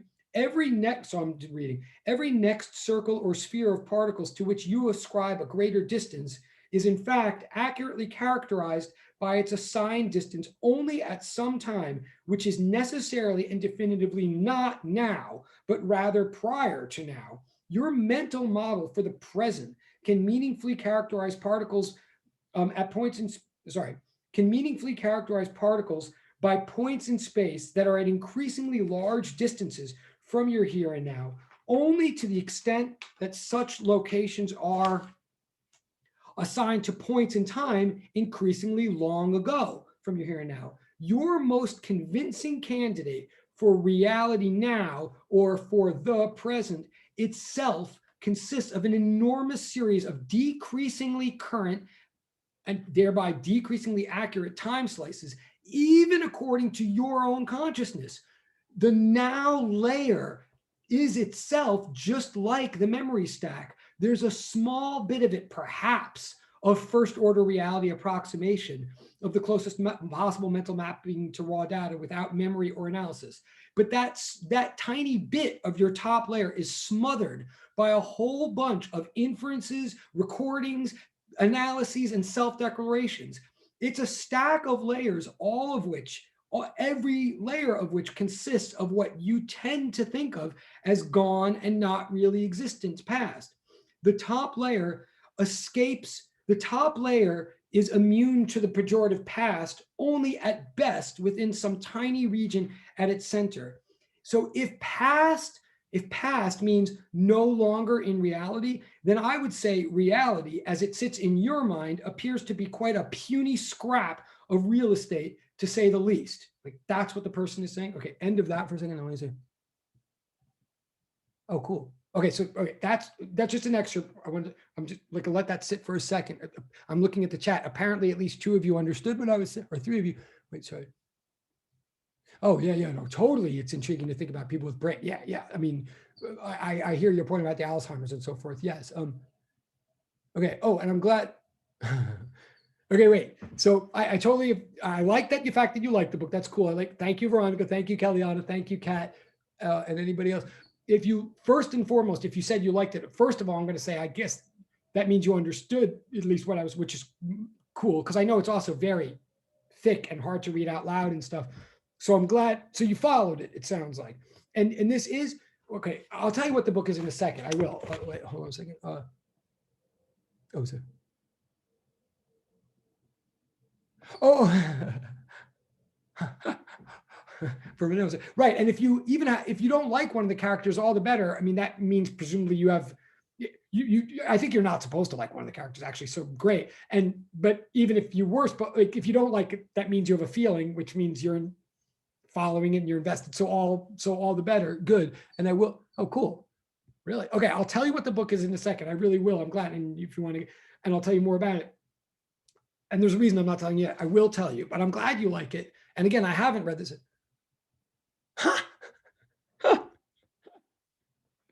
Okay, fair enough. I assume the person that's not invited to your lasagna party is that character you don't like. And wait, actually, I guess I'm curious. As long as we're talking about this, let's talk for a second. Which character, the one that, and I'm totally, that's fine. Which character is the one that you don't like the one who, the lasagna and donut party, right? I totally told my son about how there's like pictures of donuts in the pack when we get hungry. But anyway, wait. Ha! Yes, that's true. But which character you don't like? The one who like the one who's like insisting that you can't, that the past is not real. Like I guess, right? Is that right? Does that? I guess doesn't even matter. But yeah, he's not fun. That is true. He's not the fun character. That's funny. And again, by the way, remember these comments, you can and should submit these for class participation points. Even the comment about he's a party pooper, that totally counts as class participation. This is good. And the more you guys do this, really, it always makes me feel that much more comfortable about going on these tangents because you're proving that you are getting what's going on when you make these jokes about donuts and maybe that's your point, but I'm all for it. Like, good job. And even if you think like Skyla or any of you who makes these casual jokes like donuts and ratings, even if you think you're making a throwaway joke, or even if you think secretly you're just like manipulating me into thinking, like the fact is, I know from experience, like a lot of people could never make that joke. They literally could not make that joke. They don't understand the material enough, first of all, to make the connection. And then second of all, they certainly don't understand the material enough to feel comfortable to make a casual joke. Like it actually, I think it's tremendous. If you can make casual jokes about physics, you definitely are showing some kind of command and comfort with physics. So like word up, can have, right. Oh, right. No, I did follow that. But as long as we're talking about this one, what am I trying to say? Yeah, like this all in a way goes back to the Veronica thing. Like yes, it is definitely the case when you look far away into the distance, you are looking back in time. There's just no two ways about it. That doesn't prove itself that time travel is possible. And they get into that later in here. None of this proves that we could make a time machine. What at least it's trying to demonstrate is that, first of all, things are more interesting than meets the eye, but also it's sort of trying to just prove that whatever this like intense protection that we all feel for like the present, how it really exists, whereas the past doesn't anymore. Like it's just showing, well, you obviously you see what it's showing. Um, um, um, uh, uh, uh, oh,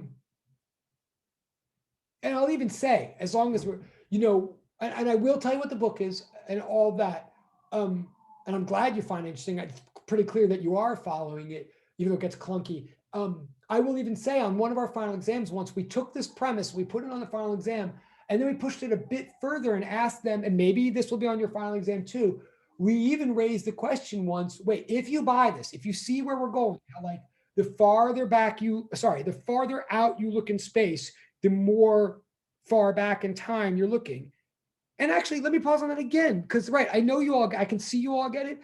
And yes, in a way, this is a cliche. Like I'm not saying I made any of that idea up, but I think people dismiss it too fast as just some hokey thing. Like it really does tell you, like the fact that we can see Beetlejuice, even if it didn't exist anymore, like even if the past really is gone, the fact that the past won't even catch up to our present until later, like the fact that we can see something that was there but isn't there anymore is in itself mind-blowing to me. And you may have also heard this cliche when you were growing up, like, yes, it does mean that if if our sun suddenly imploded right now, I mean, which one day it will, or did something, we would not know it for 8 minutes. I mean, that is true. Like we would, I mean, I don't know, that is weird, right? But it's true. And we're going to get more into what, fair enough. Thank you, Scott. No problem. Oh, and I don't know if you want me to, but yeah. So, okay, heady. Oh, so we asked, I'm sorry. So if you buy that, if you see how space and time are interrelated that way, and that the more we think about how we go through space, the more it might seem that maybe we have that freedom in time as well.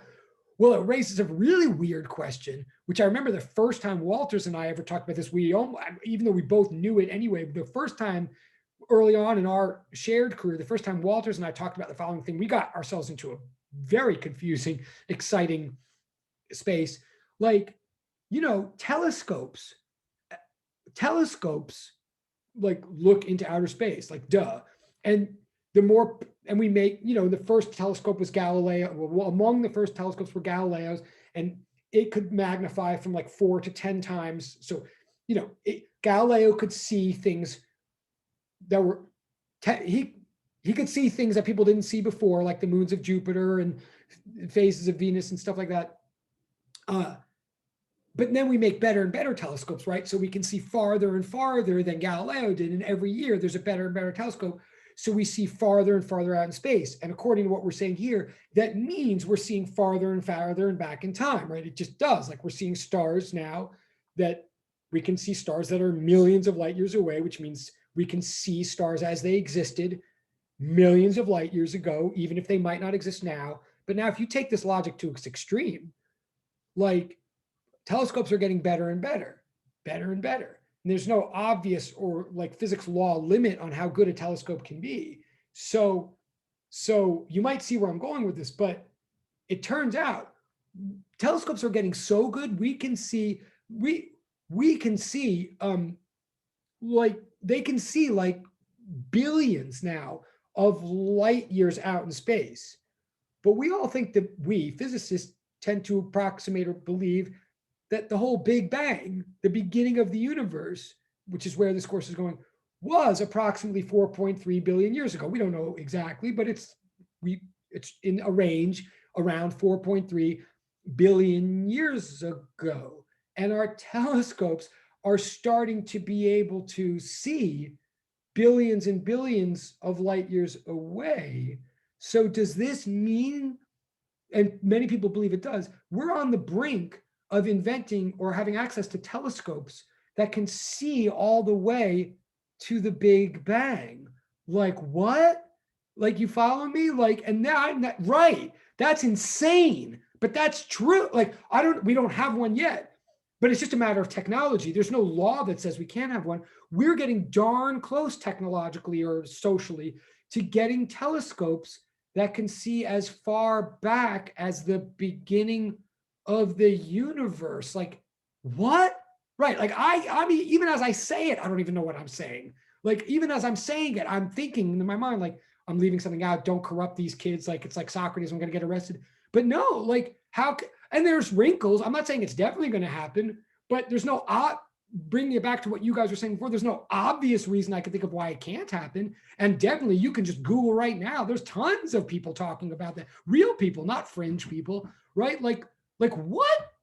So, and we put that on the final exam. We would never ask, we just asked people to like sort of write a short essay about what they thought. Like now where I have to go, where my responsibility to in this course. I mean, I'm like, this is like foreshadow, or I'm like skipping ahead or teasing you with, the fun.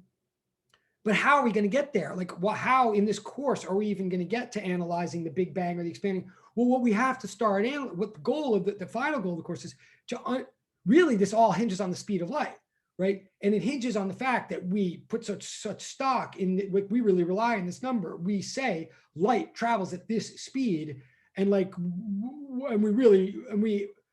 we really believe that like the light from a star cannot travel at any speed other than that speed. Like, if it could travel faster than the speed of light, just get here immediately. None of this argument makes any sense, right? So where we have to go in this course is, why do we believe the things that we believe about the speed of light? Like, not how did we measure it? Like, it's easy to measure the speed of light at this point, and we can talk about that.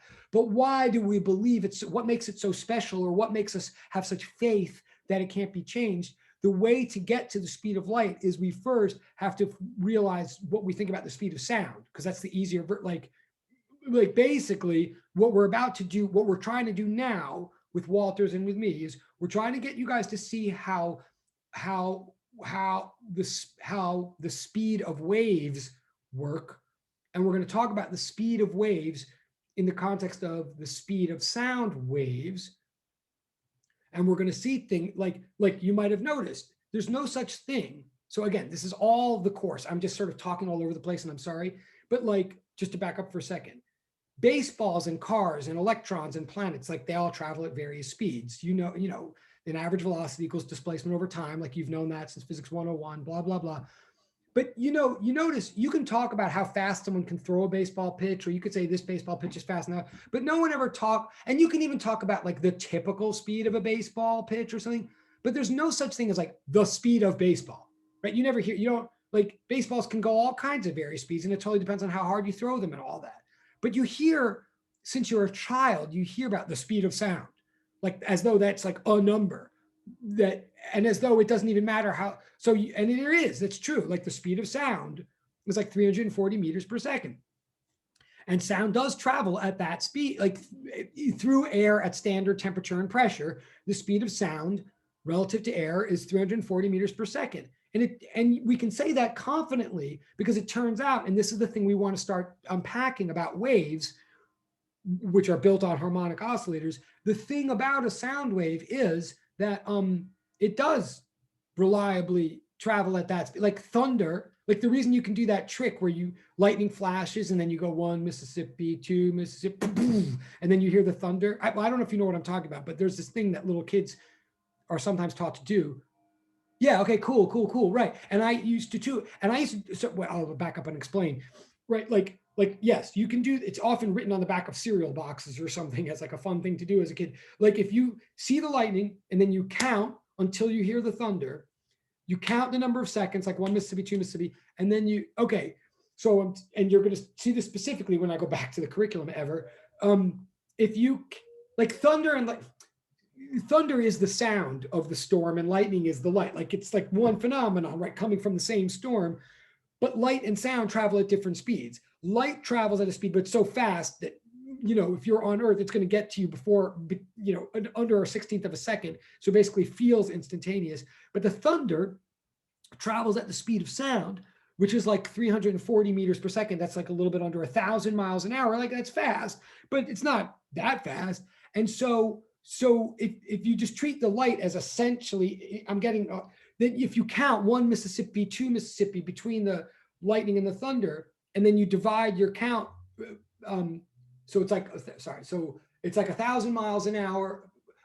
If you count and then you divide by 4, I think it is, I'll redo this for you in a second, then whatever you get is the number of miles away that the storm is. And it works. It's a good trick. I mean, it's an approximation, but in other words, the longer you count, the farther away the storm is. And the quicker you count between the lightning and thunder, the closer the storm is. Entirely predicated on the idea that the sound of thunder will travel to you at a certain speed that you can rely on and thereby take a certain amount of time. Now that's true. You can rely on sound to travel a certain speed. There is a speed of sound but there's no like speed of baseball or speed of rocket or speed of electron. There's a speed of sound because sound is a wave. And waves do have particular speeds, which is a fascinating, awesome property of waves. That waves, and this is now to get back to the curriculum in a minute, I keep saying, waves, any given wave, once you understand enough, you find out, you learn that a wave will travel at a given fixed speed relative to its medium, even if it's coming from something that's moving. Like that doesn't screw it up. That's what's cool about waves. I'm saying this fast because I'm trying to stay on topic, but we're going to get into that in particular. Maybe you already did with Walters, but you cannot mess with the speed of a wave. It does what it does because a wave is an unthingy thing, not a thingy thing. Again, I'm not pretending to have explained that. I'm just stating it right now. But once we understand how that works through concrete, reasonable, earthly things like sound waves and water waves, which is where we are in the curriculum right now, once we get our minds around why it is that a wave can travel at a reliable speed, then it just is a matter of deciding for ourselves whether we believe or not whether light is a wave. If light is a wave, again, this is all foreshadowed, but like if light is a wave, then it has a fixed speed like that too, right? That we can rely on. So the middle parts of this curriculum we have to fill in is like exactly why is it that waves do that, and why is it that we might sometimes believe that light is a wave. But if we fill in those two pieces in the next couple of weeks, then we're suddenly at the place where all of a sudden we can rely on this speed of light thing, and now we've got these crazy universe questions on our hands. And our understanding of the speed of light leads us to firm beliefs that are pretty unshakable if you accept all the premises. Beliefs like, oh, the universe is expanding. Oh, there was a big bang. So again, I'm skipping around. So first of all, the end of the curriculum is kind of like light and the universe. The middle stage, or this stage of the curriculum, is waves and how they work, ultimately to lead to light. That's what's like happening now. Okay, wait, sorry. Oh yeah, Poltergeist. Whoa, that's like from when I was a kid. Is that the movie? Wait, sorry. I know God, if I were in this class, I'd be so confused right now. I'd be so frustrated. But Poltergeist, that's the movie that don't tell me what's her name. Don't say it. I know the kid, the child, she was a child actor at the time. Don't tell me. And her dad was a big actor. And then she had all these cocaine problems, but then she straightened out and she had children. Oh my God, don't tell me. Oh, and her first name is like a last, it's like an unusual, oh, darn it, I give up. Wait, no, I don't give up because he didn't put it in the chat. The girl, what's her name? All right, no, darn, I give up. Is Poltergeist, am I thinking of the right movie? Does anybody know the actress I'm talking about? Why am I? Oh, it doesn't matter. All right. Anyway, but yes, this is like that movie Poltergeist, if I'm thinking of the right movie. But I think that movie came out when I was. All right. So wait. Hopefully. Well, now I'm all confused. All right, but let's just forget that. Wait, again, if I wait, what? Oh, that's not actually what that may be true, but that's not actually what I'm talking about. Hold on a second.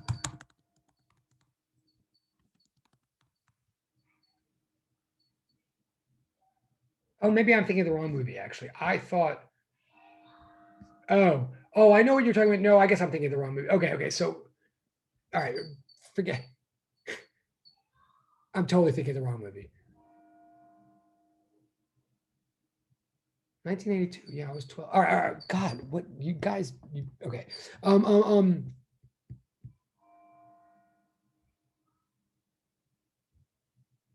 yeah. No. It's my fault. It's how many people with ADHD does it take to screw in a light bulb? Fish, right? And that includes me. I wouldn't say, I don't mean to offend anybody, but I totally, if you haven't guessed, I obviously have ADHD. Yeah, I'm thinking of the wrong, I don't know what I'm thinking, but okay, wait. We're about to go back to the curriculum. Like when we go back to the curriculum, just so you, which would be waves, we're back to go wave, but this is why we're dealing with waves. I mean, waves are, well, first of all, they're just cool. They're unthingy things. But ultimately, the reason to study waves is to find out why we can believe that waves have specific speeds in a way that particles don't. And then once we get that, then we see how it applies to the ultimate possible wave, which is light. That's where it's all going. But now just quickly to answer the one other thread that I think is loose, which is what's this book? Okay, totally obnoxious that I did this. I mean, talk about a humble brag or whatever. I should be shot for it. But the book is called Pretrial Motions. Before the Infinity Court, but it's totally me. I mean, I totally wrote this book, and it's very, very long, and it's totally, in many ways, a piece of garbage. In other ways, it's an amazingly overly ambitious project. It's supposed to be a whole science fiction world. There's many things going on in it. There's two characters that argue about time travel throughout the book, but it's about a science fiction world. A fictional world that exists after time, and there's a lot. So, and you can find it on Amazon if you. Oh wait. Oh no, that's another. Thank you. This is a different one. That one I recommend because that one's tight and short, and it's for children, and it's fun, and it's cartoon. This one is 416 pages. And it's a mess. Like it still needs to. It's a mess in a way. There's like way too much. It's like me trying to write a symphony before I ever wrote a piano concerto type of thing or something. But and it is on Amazon. But and there are fun, weird bits in it. I might even read one more just for.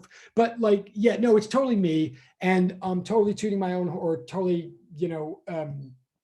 promoting myself pathetically, but I'm glad. But thank you for liking it without me telling you that. That makes me feel good, so I appreciate it. And it's totally fiction. I mean, it's meant to teach physics, but through science fiction, which is like my ultimate goal in life, is to be able to teach physics without anybody knowing that that's what I'm doing, or without anybody feeling like it's school. That's what the book is sort of trying to do, but doesn't really work. And it actually teaches physics by all the laws that govern the universe of the book are like anti-physics laws. It's like a counterfactual, so you're supposed to sort of learn. But anyway, but it explores time travel, stuff like that. Actually, just because you are making me feel good, I might read one of my purchases. Hold on. But it's a mess. It is a mess of a book, because too many different things are going on all over the place. But I might read one part that I think is funny, just because I haven't looked at it in a long time. That I originally wrote it I was trying to make a fun textbook for all my classes, but then it just got too sprawling and crazy. So I can't possibly assume that it doesn't do anything for any classes. So I sort of left it alone, but I will tell you this. It's where the idea for this course, it is called Before the Infinity Court. The whole world that it's about is about this fictional world called the Infinity Court, which involves a court and a school and a game and all these hovercraft things. And the thing is, all this witness motion, all this stuff of this course is the course that was originally designed to be accompanied by that book. We were trying to make the course half science fiction, but it just got too ambitious and too weird as it is. I think some of this witness motion stuff confuses some of you on exams. So, but if anybody could relate to what's in this book, it would be you guys, because that's where the whole premise came from, of like trying to relate court to physics stuff, because we're at John Jay. Therefore, I might, just because you're being nice and making me feel good, I might read one other, but there's all these different threads happening. And what I just read you was one excerpt of one thread. But just to be silly, I'll read you one other part that I used to like to do with Joe or with Walters. Sorry. Hold on. And obviously this is completely self-serving and I apologize. Like I'm not even pretending right now to be doing anything appropriate. Hold on a second.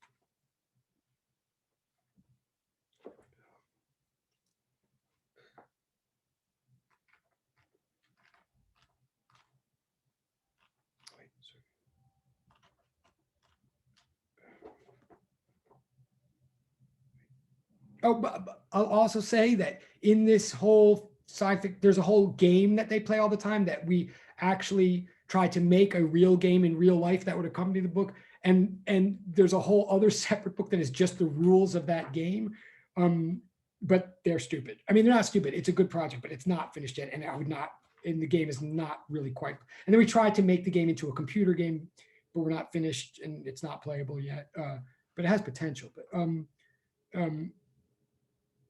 okay, sorry. I'll just one second.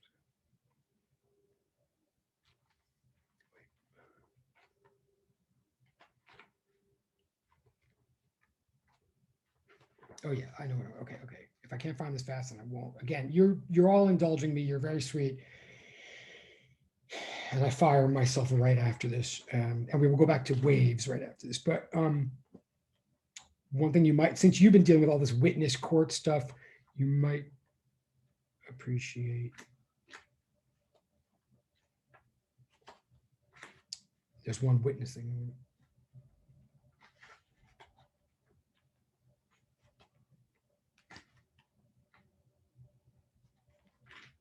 Oh, you know how else I can rationalize this? I'm sorry. It's hard to justify that I'm doing this in middle class, but one other thing is, if any of you, right, you're in 102, so I know you're all done with physics for now. I mean, you're done with physics probably for the rest of your career, most of you, because you're going into medical things and whatnot, and that's all fine, but you're still in college. So I will say this, if any of you is in Prism or going to be doing any kind of research project, either for Prism or otherwise, just so you know too, you're allowed to do your project on whatever, or you're allowed to work with whatever, with whatever lab you want and get whatever. And I will say that all the stuff, whenever I advise people in whatever, when I have research students in prison and all that, just so you know, the stuff that I do, the research that I do is all this weirdness of like, I don't make physics equipment.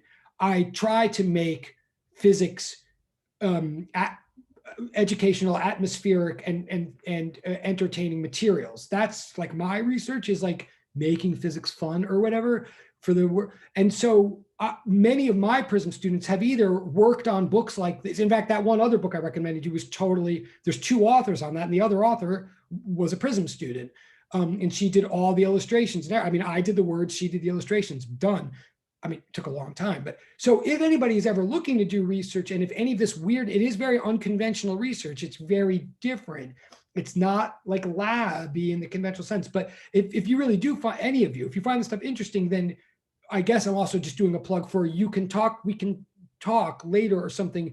And these kind of things, working on weird things like this, like on a computer game to model physics or on a children's book to model physics, like those are legitimate areas of research that I can mentor anybody in if we make an arrangement, and you can get Prism, funding for and all that. Like it does count as real research if you care and if you're still in John Jay and all that. So in that sense, I guess I could, this is an exposure to my research, I guess, which I guess we are supposed to do sometimes in classes. So I'm going to read you one other paragraph of this, if I can find it quickly enough.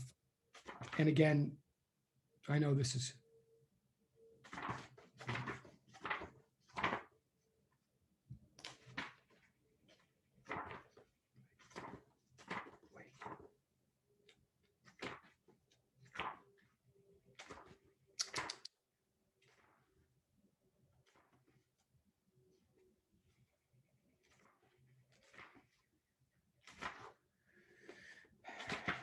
if I don't.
Oh, well.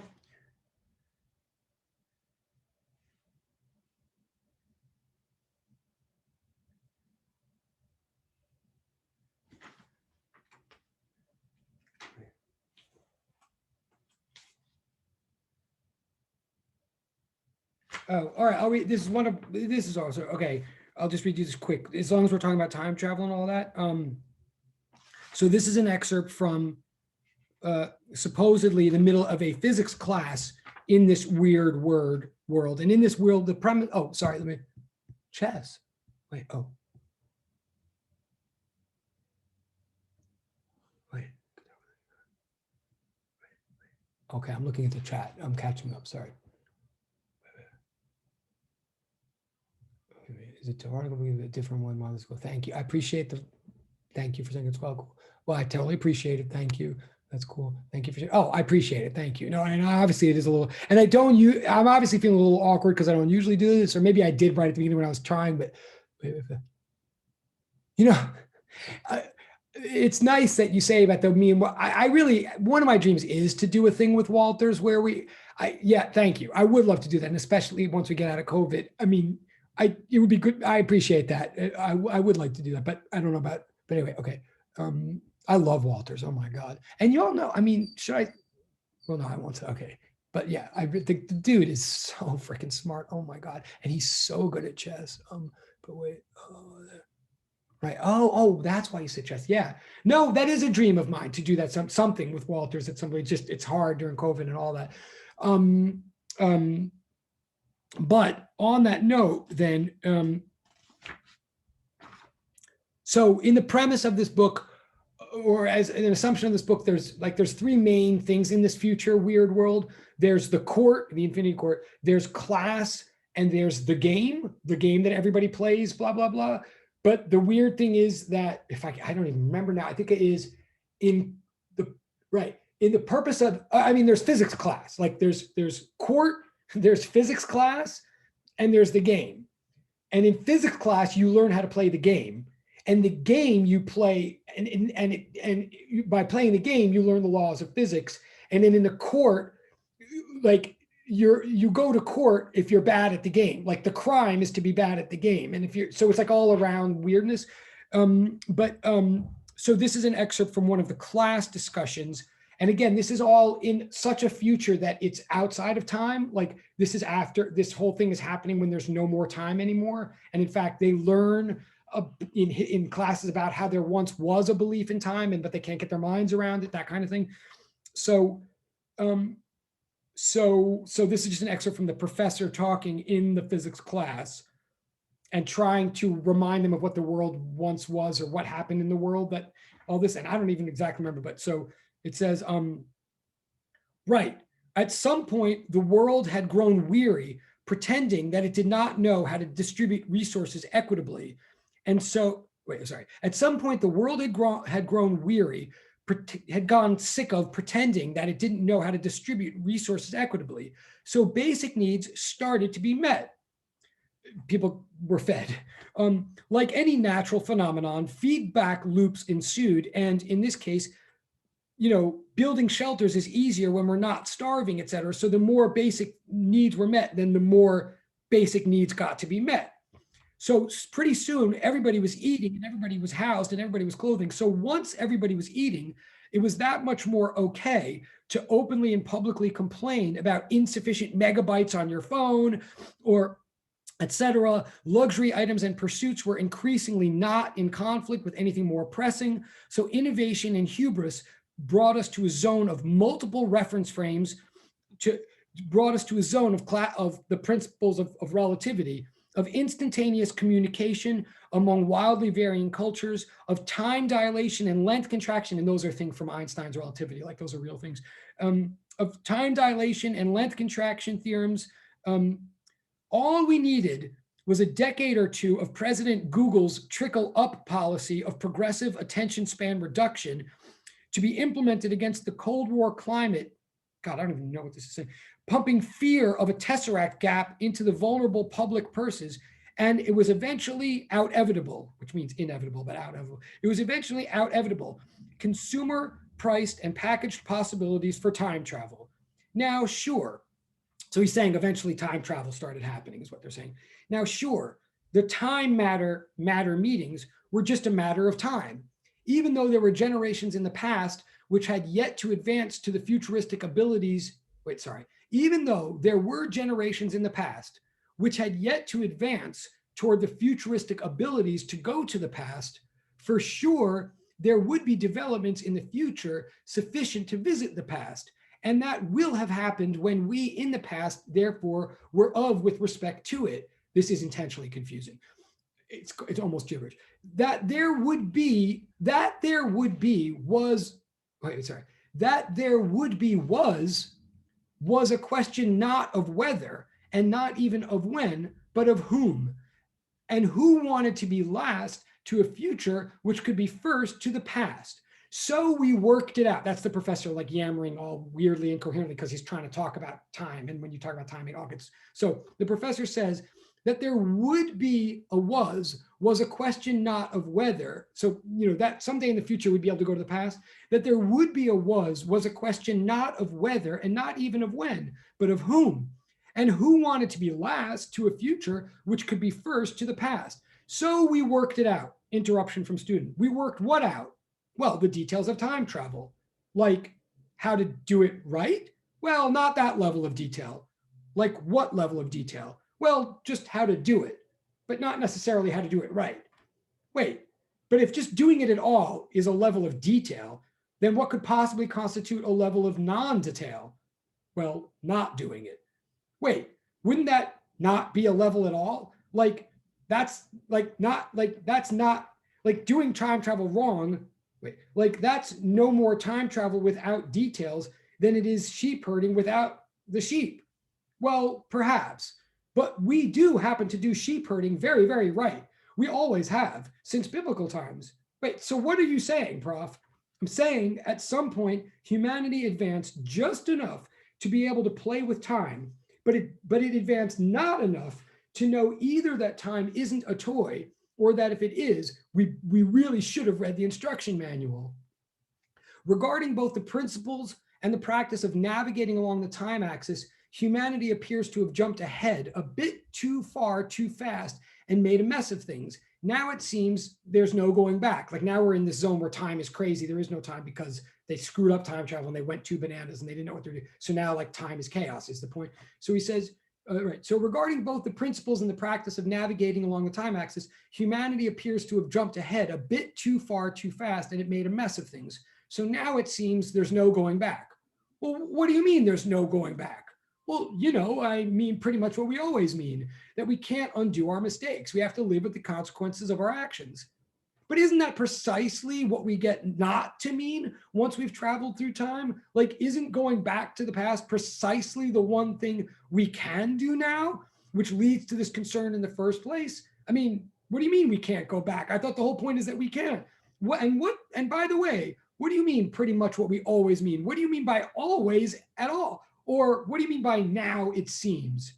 Look, I don't know. I don't make the rules. I'm just passing on to you what I someday will have been ordered to say. Like that's the end of that. Thank you very much. All right, so that's just another excerpt. Okay, we're gonna go. I'm gonna take a pot. Wait, we have 7. Okay, we have. Let's take.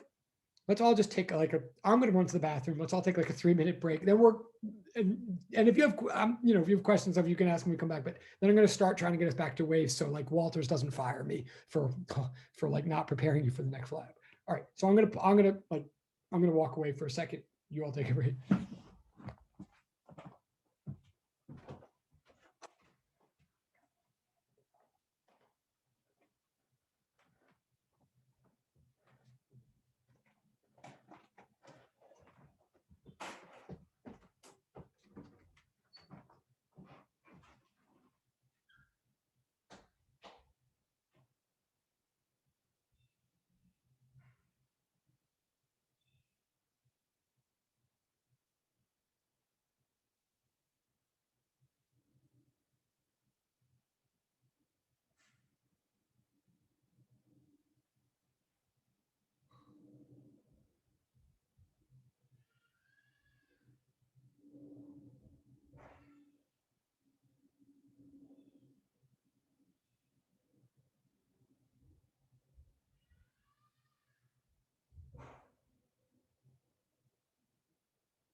gonna slowly shift your gears here back to the waves.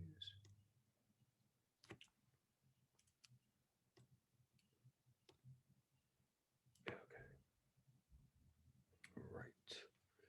Okay. So we're shifting gears, we're lowering my voice. We're going back. I'm going to start giving you my take on what wave motion is. Wave motion is unthingy motion, as opposed to particle motion, which is thingy motion, so to speak. Obviously, that's not a rigorous scientific definition. That we're going to get into that now. Actually, okay, so we're going to get back to the curriculum material now, and maybe do please copy this thing that's right here on the screen. But actually, so that I don't just keep yammering, maybe if you guys could tell me as much as you can about what you got out of the one. Like I'll also say, to be efficient, if you guys can tell me what you got out of the discussion with Walters on waves or the board meeting, or whatever, anything you could say at all to just to show me what sank in your mind or what points he was emphasizing, that might be a better way to go about this. So, I mean, what's on this page right now is like my one overview sentence of the importance of waves. I will analyze this sentence for you in a second. But maybe, do you want to tell me like what did you talk, what aspect, tell me anything you remember from the wave discussion with him, or if there was emotion, that would help. But if there were, or anything. I'm gonna change the view here.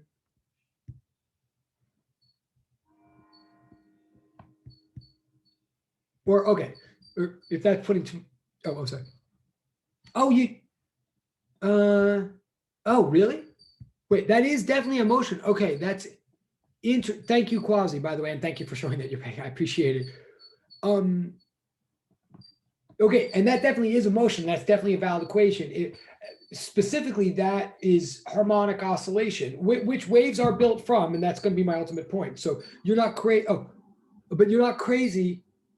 But if that's the only, that. There might have been more to it than that, though. I'm thinking if you guys were actually talking about waves. Okay. Okay. So maybe I should just, okay. Well, all right. I'll start talking, but chime in, please. The minute I'm saying something that is at all familiar, please just let me know. Like literally, if it's even like, oh yeah, Walter's mentioned that, please just type it in the chat. Or if I contradict something Walter said, God forbid, quark forbid, tell me that too. And if I do, we will, well, anyway. So here's my overview. So you haven't done any lab or anything. You haven't done any simulation where like two people stood at two ends of a long string and like one person shook one end of the string or anything like that. You've not done anything like that. That's correct. That's fair to say. Don't think so. Okay. No, I believe you. I mean, if you didn't, you didn't. Okay. Cool. So actually, then I'm going to start off this, and again, just tell me the minute this dovetails with, or the minute you remember something he said. But all right, so I want you to picture. I think you will be doing a thing like this with him. Picture that you have a long string, or even like a long spring, like a metal, like a slinky, let's say. But picture like a thin slinky, that's really tight, and like one of you is holding one end over here, and one is holding one end over there. And it's, when I say it's tight, I mean it's like small diameter and it's tight. So that you can shake one end, and hopefully you can imagine like one of you just stands rigidly still, and you stand really far apart, so the whole thing is tightly held and is basically horizontal. Okay, and one of you holds firmly still, and the other shakes up and down their end. Maybe let's even start with just shakes once. So tell me if you can't picture. So if they just shook one end once, you would see like this bump travel along, right? I mean, I think you can picture this. And if you did it nicely enough, like maybe you'd see this bump or this valley or something, some distortion in the spring would travel along to the other person. And then maybe if you did it hard enough or carefully enough, it might even bounce back to you, right? And this could be done with a regular piece of string too, although it's a little bit harder. But you can picture that, right? And that little, and if you did it a lot, then you'd have a lot of bumps going back and forth and back and forth. And the whole phenomenon of a bunch of bumps going back and forth, maybe in succession and maybe nicely spaced, that whole phenomenon we would call a wave phenomenon or wave motion. But to focus our attention, if you just imagine one of those little bumps or one of those little crests or one of those little troughs going across from one person to the other, that little bump I'm going to call a wave pulse. Okay, so it's like a little bit of a wave, so to speak. And that wave pulse, can be sent from one lab partner to the other. And I'm going to read out the screen in a second, but I'm just trying to give the overview of what the screen is about. Like you could send that pulse from one person to the other, and you could you could all observe, like everybody could be like, oh, I see that pulse, I see that bump, I see that pulse going from like Kameza to Melanie. Okay, there it goes. And you would all observe it and all agree, like, yeah, it happened. Like, in other words, you would all probably agree it wasn't happening before, it is happening now. And we could even be more precise and quantitative and scientific than that, right? Like, and again, you pretty much will do this with him or something like it. You could both stand apart from each other and hold two ends of this long thing. And you could measure that distance between you before you even did anything and say, okay, we're 5 meters apart from each other. And then someone could start a stopwatch right as one lab partner shakes the string. We start our stopwatch and we watch that bump travel along the string, and then it lands at the other arrives at the other person, and then we stop our stopwatch. And we could, and of course, we won't do it exactly. We won't be perfectly precise because we never are perfectly precise. But we could say, oh, that thing took 2 seconds to travel 5 meters. And we would all agree with that within reason and within some uncertainty interval. Like just like we could with a baseball, right? Just like you could stand apart from someone else, you can measure, oh, I'm 5 meters apart from my partner. And right when someone starts a stopwatch, you could throw a baseball to them. And the minute the baseball lands at them, the minute they catch it, someone stops their stopwatch and everybody can be like, oh, that baseball traveled 5 meters in 2.5 seconds. So, ridiculous numbers, but so that baseball traveled 2 meters per second, right? Like with a baseball, you can measure the distance, you can measure the time, you could come up with the speed of the baseball, and then you could even then analyze that or predict. You could say, oh, well, if the baseball is traveling at 5 meters per second, then if I let it travel 1 more second, like past the second lab person, it will travel another 5 meters, right? And so it'll be over here at the end. Like that's called physics, right? No big deal. But just to be clear, whatever you could do with a baseball with physics equations and with stopwatches and rulers, you totally, absolutely could do with a wave pulse. Like a pulse is that piece that you watch that once you're watching it and tracking it, you can actually quantify your observations. You can measure the motion of that pulse just as easily and just as accurately as you could a baseball. And you could use your measurements to then do an analysis or make a prediction of where the pulse will be in a couple of minutes, just like we do with sound and stuff like that. Like no big deal. But a pulse, in other words, is a piece of a wave that we can end up treating with all the same laws of physics that we treat particles. None of that is meant to be a big, crazy point. But now let's just stop and think about it for a second. So here's the thing that's written right here.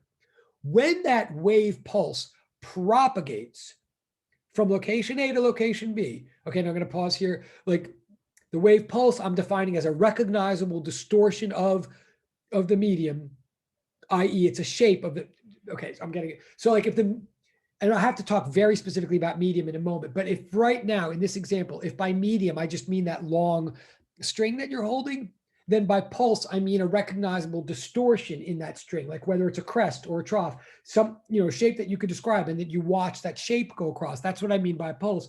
Propagates is just a word for travel or move.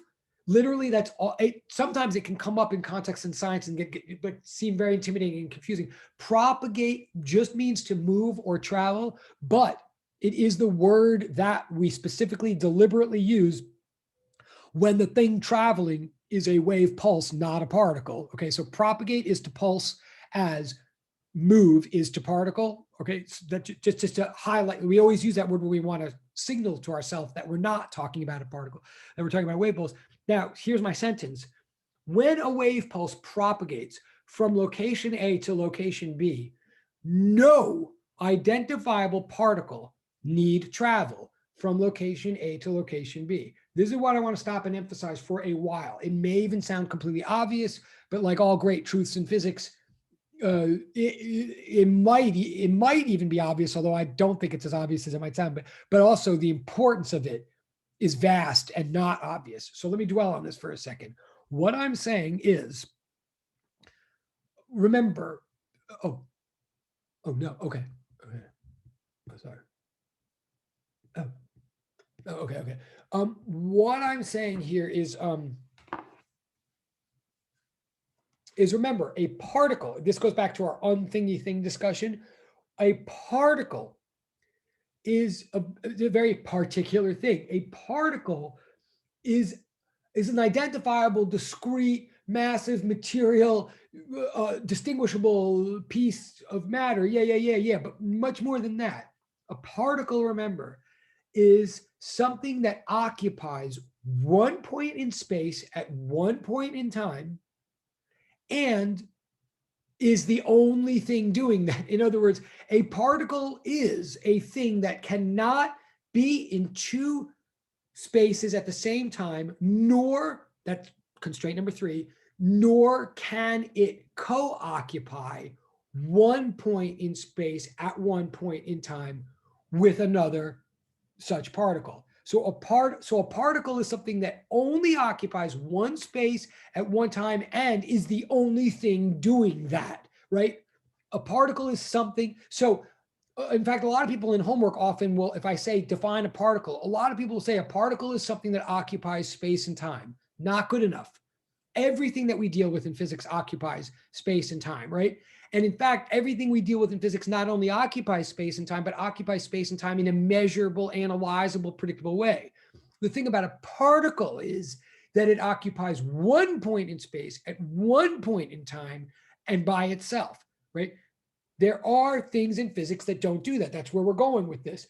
But so if a particle is like a little thing, then what's crazy about wave motion, or about a wave pulse, is if I have this long piece of metal, this tightly coiled like slinky made of metal that I'm holding and my lab partner's holding, and I send a pulse along that metal, we watch the motion, we can see the motion, we all agree on the motion, we can measure the motion, we can predict the motion.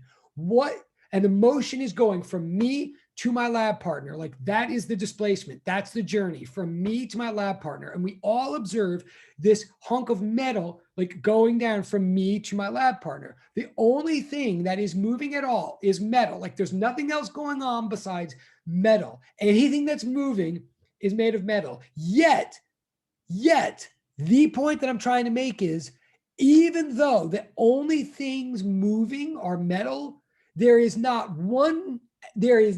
any piece of metal anywhere in the universe that is actually moving from point A, me, to point B, my lab partner. Like, let me say that again, because even though it may seem obvious, it is a huge and crazy point. When a pulse moves from me to my lab partner, if a pulse moves along a metal coil from me to my lab partner, then the only thing that is moving at all is metal. Yet no metal moves from me to my lab partner. This is the hallmark, the essential vital characteristic of wave motion. Wave motion is motion from here to there, for which no thing moves from here to there. There's literally no thing. I mean, you could call it a particle, you can call it a thingy thing, but just in the most basic terms, there ain't nothing that is going from me to my partner. What's going is some weird distortion in the shape of the metal. Like, but that distortion is not a thing. Shape is not a thing, right? And let me be even more specific now. I mean, this is like what I'm trying to say about wave motion. And again, this is just English. It's informal English, but it's not just a description of something that happens to be sort of true and sort of cool about waves.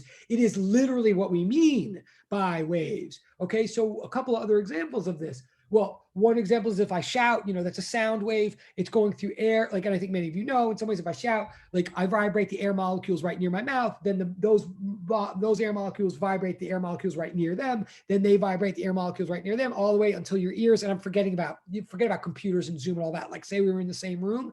So if I shout at you, there is definitely motion from my mouth to your ears. Like you hear it, right? Like, it gets from me to you. And if we're far enough away, we'll even see that it gets to you on a delay. Like it takes time. It doesn't just appear at you. The sound travels from me to you. And in normal circumstances, when sound is traveling from me to you, what we mean is that air is moving. The only thing that there is no extra, like there's air that's moving, but there's not a single air molecule that is going from me to you. In fact, I hope not, because that would be gross for air molecules to go from my mouth to your ears, especially in COVID. Only air is moving, yet no air is making the motion. Only air is undergoing motion, yet no piece of air is undergoing the entire motion. That's kind of interesting, at least to me. In other words, wave motion is some sort of phenomenon. More specifically, okay, I'll say, so wave motion is a phenomenon. And I want to talk about that phenomenon. One thing I'm saying right now is a wave pulse is like a distortion in a medium. Now I want to be more specific what I mean by medium. Like in the case of this example, the medium would be metal, or in the case of me shouting at you in a room, then the medium would be air. By the way, I also could shout underwater and you'd hear it, then the medium would be water. Like I'm not saying sound can only travel through air, but I'm saying whatever the wave is traveling through, we call the medium. And I think people kind of know that. But now let me be very specific as I can about exactly what I mean by the medium. The medium is the vast collection of material particles, each particle of which is undergoing a specific kind of motion in its own little neighborhood. In other words, if there was no particular, like a wave pulse itself is not material. It's not particular. It's not thingy. It's not concrete. It's not massive. But yet, which is very cool, a wave motion is an immaterial thing. Yet if it had nothing to do with the material world, there'd be no way we would know about it, care about it, or study it in science. All wave motion is tethered to the material world, in that for wave motion, for a wave pulse to happen, what we have to have is a huge collection of actual individual particular massive material particles. And we have this huge collection of particles, and we're going to call that the medium. And what the medium is responsible for the wave. What happens in the medium is not that the whole thing moves, it's that a bit of it moves, and then another bit of it moves, and then another bit of it moves, right? Like in my spring example, first the beginning of the spring goes up. It goes like up and then comes down, and then the next bit over goes up and then comes down, and then the next bit over goes up, right? So each bit of metal is moving, but only a little bit in its own little neighborhood. And all these little motions are all timed or staggered in a very particular way to give rise to this whole phenomenon. Now, surprise, so this little motion that each bit is doing in its neighborhood, surprise, surprise, is not just randomly going up and down, or it is not just like loosely and formally like going up and down. It is harmonically oscillating. This is why we obsess so hard and so long about this seemingly obscure topic of harmonic oscillation. Harmonic oscillation is the vital ingredient to wave motion. Let me say that more clearly. I am not saying that harmonic oscillation is wave motion, not at all. Like a mass can go up and down on a spring, and that is not a wave. You can even make a graph of it, a cosine graph, and some people will say that cosine graph looks like wavy to them, but that ain't no wave. That's just a static curve. But if you put together a bunch of particles, if you put together a bunch of harmonic oscillators, and you put together a bunch of particles and call this bunch a medium, as long as each one harmonically oscillates, and as long as each one follows the rules of harmonic oscillation, and as long as they're all staggered, all these harmonic oscillators are staggered in a very particular way, then we get a wave. pulse. So the medium is the collection. So necessarily any wave medium is actually a collection, a vast collection of highly organized harmonic oscillators. It could be pieces of metal literally harmonically oscillating up and down, or it could be molecular oscillator. Like in the case of air, each air molecule in its place is harmonically oscillating. Like this is how important harmonic oscillation is. And and I mean it formally, rigorously. Any wave you can picture is built up of harmonic oscillators, even if it's on, oh, okay, cool. Thank you. Great. Yes, good. Okay. Oh, and by the way, this is probably why, then, sorry, that Quasi is not crazy at all. Like, that's why what Quasi put, this all does tie back to that A cosine omega t thing. Like, yes. So again, just bearing in mind, harmonic oscillator is the vital ingredient to wave pulses. We need one to make next. And we're going to get into the math of that momentarily. But before I do the math, one more thing I want to say about the medium. Yeah, okay, so next page, a little bit more about this medium. So in short, the medium is the material through which the wave travels, or through which the wave pulse propagates. And a lot of people know that, or it's kind of, you might be picturing that, even if the minute I say medium, that might be what you're picturing, and that's cool. But I just want to emphasize something. There's a certain misconception that people fall into a little bit easily, and it's dangerous. Like if I shout at you in a room, so I send sound through air to you, air is the medium there. So the sound wave leaving my mouth, going to your ears, is definitely propagating through air molecules. But when we say that the sound wave is propagating or traveling through air molecules or through the medium of air, what people sometimes end up unconsciously picturing is something like swimming through water or something. People will fall into this trap of thinking like, oh, okay, if you're sending sound through air, then air is kind of this like thing that just happens to be there, and we're trying to like push through it. If we're the sound wave, we're trying to like blast through it, and oh, that air, kind of like a swimmer swimming through water, people think like, oh no, the air is kind of impeding or slowing down or like making things difficult for the sound wave. And if only the air weren't there, the sound wave could get through a lot faster. People sometimes unconsciously think that. But I want to emphasize, no, the medium is not sort of accidentally there or incidentally there or kind of like in the way.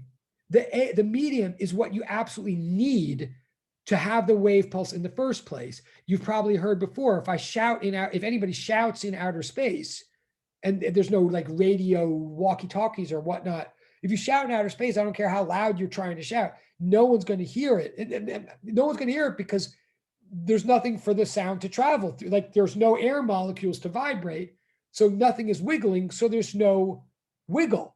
And a wave is a wiggle. So what I'm really trying to say here in the end is a medium is not just a feature of a wave or just kind of there or kind of something to think about. The medium is by definition required for a wave, or should be anyway. To think about a wave without thinking about a medium is a contradiction in terms. It is. It literally does not make sense, even though sometimes people do it. And more specifically, what we ultimately want to see here is, if you want to know about the wave, you have to know about the medium. Like if you want to know how fast the wave travels, what you need to look at is the properties of the medium. If you want to change how fast the wave travels, you need to change the properties of the medium. They're literally like interlocked by logic, not, this is the last way I could put this.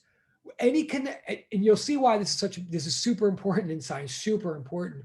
Anytime anybody ever says anything like a wave needs a medium, or if they even say like a wave can't, like if they ever say something like, well, if anybody ever says like a wave has a medium or this wave needs a medium, it's not just because scientists have observed over the centuries that every time they notice a wave, they notice that there's a medium there. It's not that kind of law. It's not descriptive, it's prescriptive, meaning the reason we always expect there to be a medium when we observe a wave, or the reason we think that by tweaking the medium, we tweak the wave, is because by definition, a wave is a wiggle. And so something has to be wiggling for there to be a wiggle. And the medium is just that, the stuff that's wiggling. Okay. So they are, so rather the medium is the set of particles without which the pulse should not exist, should not logically. It should not ever make any sense to talk about a wave without a medium. I'm not saying it doesn't happen and we will get there,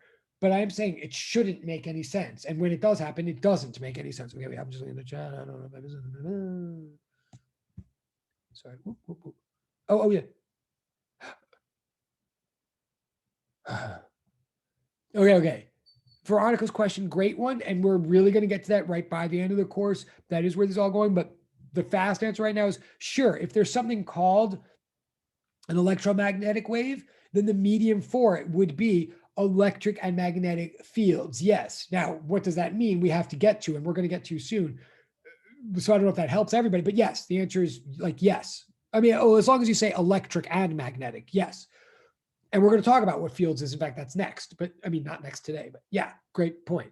Okay. Oh, well, thank you. I love this class. Oh my God. Okay. I really do.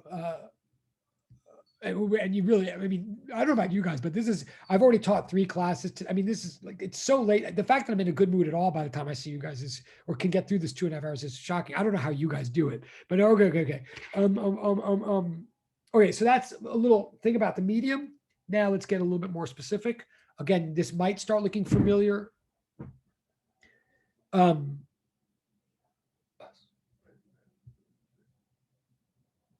No, it is.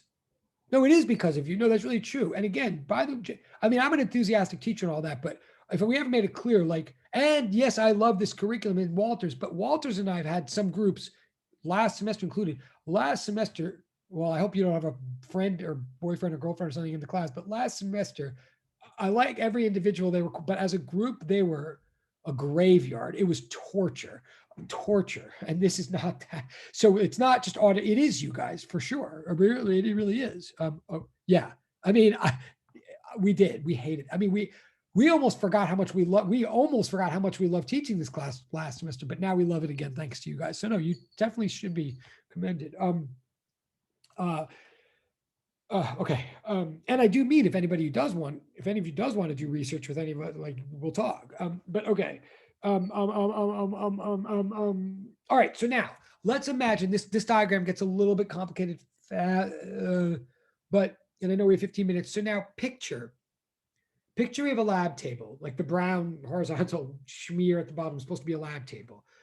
Picture first, just picture this. And also, by the way, it is another fantasy of mine that someday I'll be able to do a horizontal board the way Walters does. I know that's so much better than my board. I'm so jealous. I don't know. I can't get it to work. I mean, he'll teach me eventually, but I've tried it. It's like always messes up, but I know it's much better his way. Okay.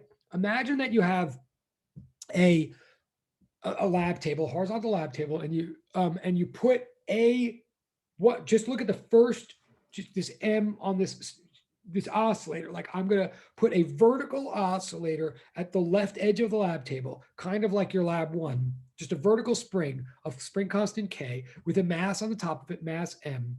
Okay. And just picture that. And I'm going to put that at position 0. I'm going to call that my 0th oscillator, like my original oscillator. So what do we know? So just look at that one for the moment. What do we know about this oscillator? Well, there's an equilibrium position, where the thing just sits at rest, but then I pull up the mass to some initial position, call it A, and I let it go. And so then that A becomes its amplitude, right? Like the first exam. What do we know about it? One thing we know to remind ourselves is that if I know the material properties of this oscillator, if I know the stiffness of the spring, and if I know the mass of the mass, then square root of one over the other gives me the angular frequency. So it's now just determined this thing will oscillate up and down at a given frequency, regardless of its amplitude, just fixed by its material properties, right? Okay. And so we've got this one oscillator going up and down, and we can write the equation. This now goes back to Quasi's thing. I think it was, Quasi's thing, where we could write down the equation for this one oscillator. And I'm going to call this, you could sort of call this equation sub zero. We could say that the vertical position y of this, for this oscillator number zero, so I put a little zero there, equals a cosine, your good old equation, a cosine omega t. And I'm going to write in the parentheses plus zero, like plus, no, I'm just writing, I mean, plus nothing, because it's my, because it's just an oscillator. But now imagine I put another oscillator right next to it. I put an identical vertical oscillator next to it. Identical oscillator meaning an oscillator made of the same materials, the same mass, the same spring stiffness, the same K. And let's even imagine that I pull this other oscillator to the same initial position. Maybe I don't do it at the same time. In fact, I don't. But I stretch it to the same original, to the same highest position as the other one, call it A. So in other words, since this one has the same material properties, this next oscillator, this is getting very illegible.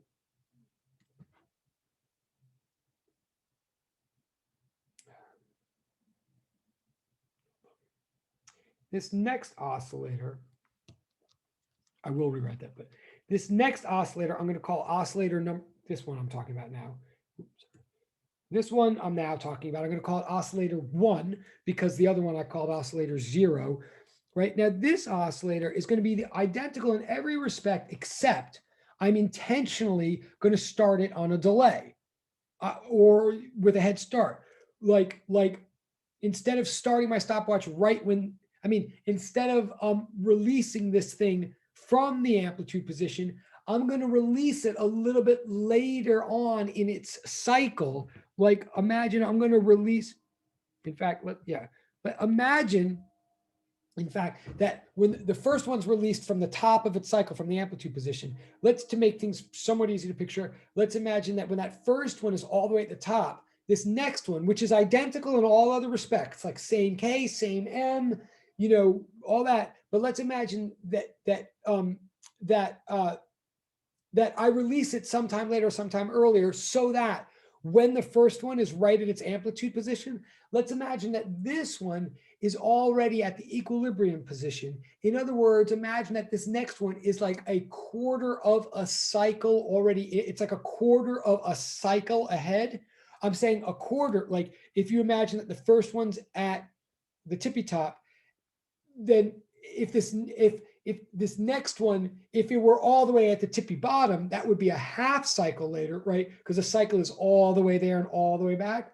So imagine that this next one, I don't have it at the way bottom, but I have it right at the equilibrium position when the first one's at the top. So between top and equilibrium position, that's a quarter of a cycle, right? From top to equilibrium is 1/4, from equilibrium to bottom is another quarter, from bottom back to top is a third quarter, and all the way back up to the top would be a full cycle, right? So if this next one, if I deliberately start this one like a quarter of a cycle ahead, then the equation for this next one would be quarter of a cycle. Well, there's 2 pi radians to every cycle. So a quarter of a cycle means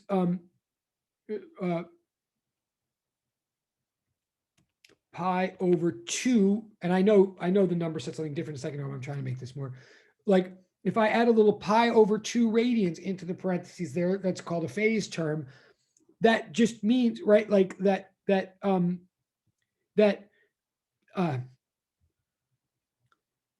means since 2 pi radians is a full cycle, pi over 2 radians is a quarter of a cycle. And so that means that when the first one is at the edge, this one's at the equilibrium. Do people follow that so far? Is that, okay? In other words, the 2 equations should be identical in every, okay, thank you. Okay. So, and that's like a head start or delay in the cycle. I couldn't change any other term.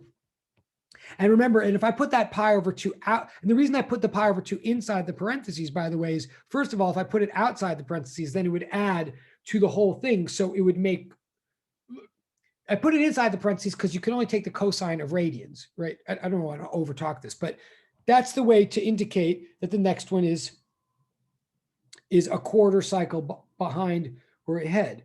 Okay, that's that's oscillator number one.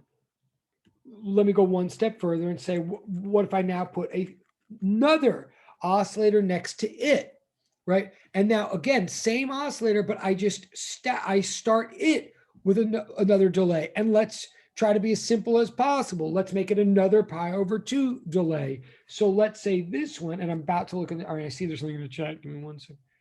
This one.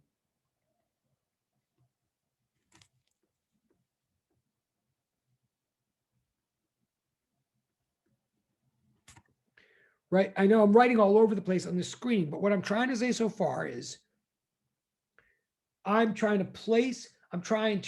place identical vertical oscillators next to each other horizontally, and I'm trying to stagger them precisely so that I can ultimately get a wave pulse to travel across horizontally, right?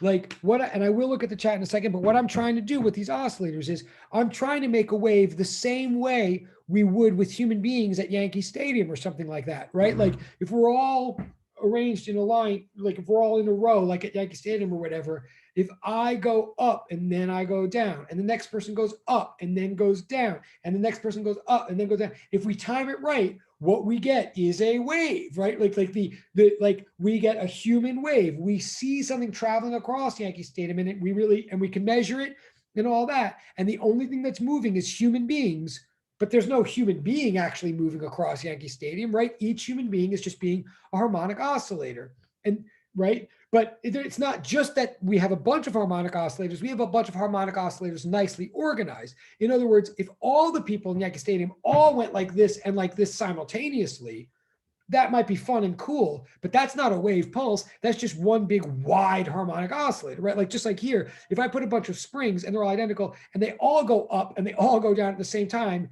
that's just like having one really thick spring. That's not interesting in this way. What we want is up, down, up, down, up, down, like staggered.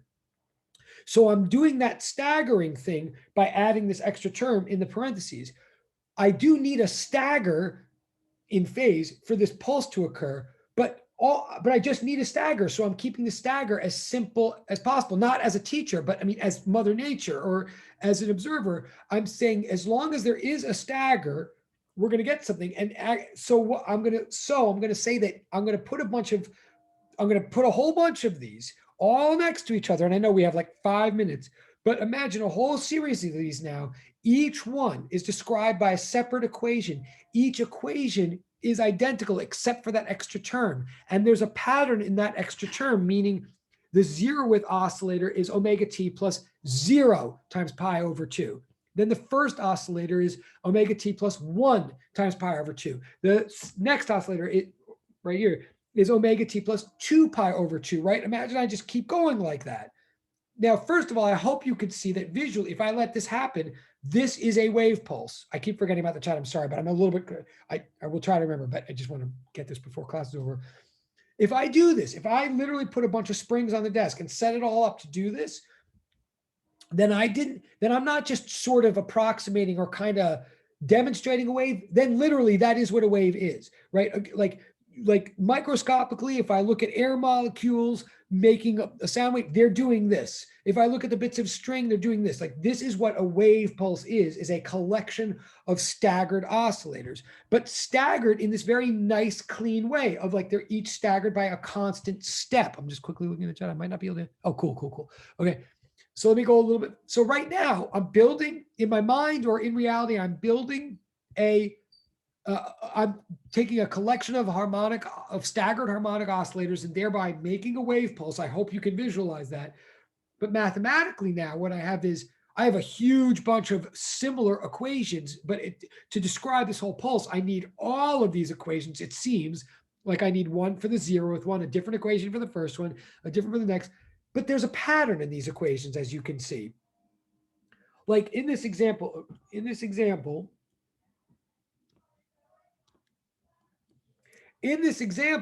each one is specifically staggered by pi over 2 compared to the last one. and I'm watching the time. We got like 3 minutes. Let's go a step further though and say now, I keep saying the 0th oscillator, the first oscillator. Those are not just counting numbers.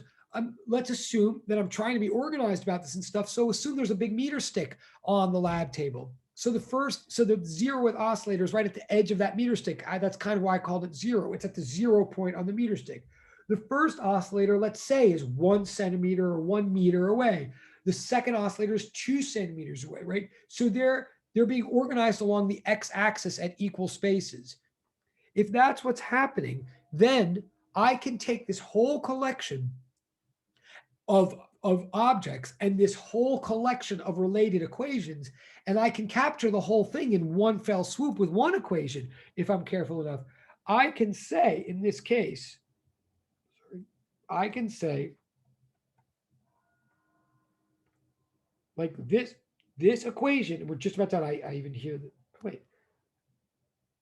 Well, we're like 2 minutes or something. Why is the church? Okay.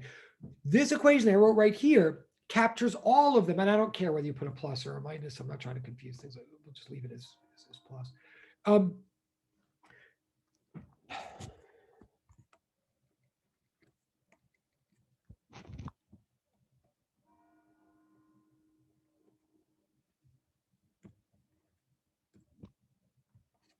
This one equation that I circled in red captures the whole thing, right? Because what it's saying is, okay, as long as you tell me where you're looking on the x-axis, I'll tell you exactly what the harmonic oscillation is occurring. Yeah, is one.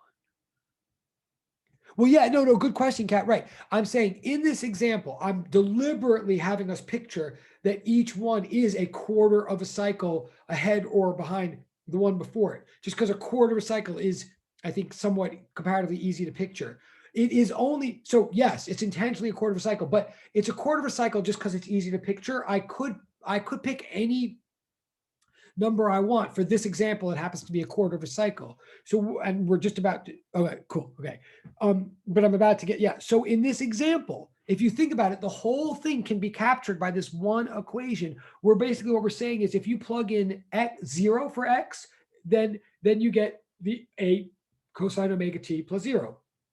If you plug in 1 for x, you get omega t plus 1 times pi over 2. In other words, if the question is, if anybody walks in and says, hey, how high is that pulse or whatever, they say, how high is the thing? What I would say to them is, well, first, or if they say, yeah, how high is it at a certain time? Like right now, how high is the thing?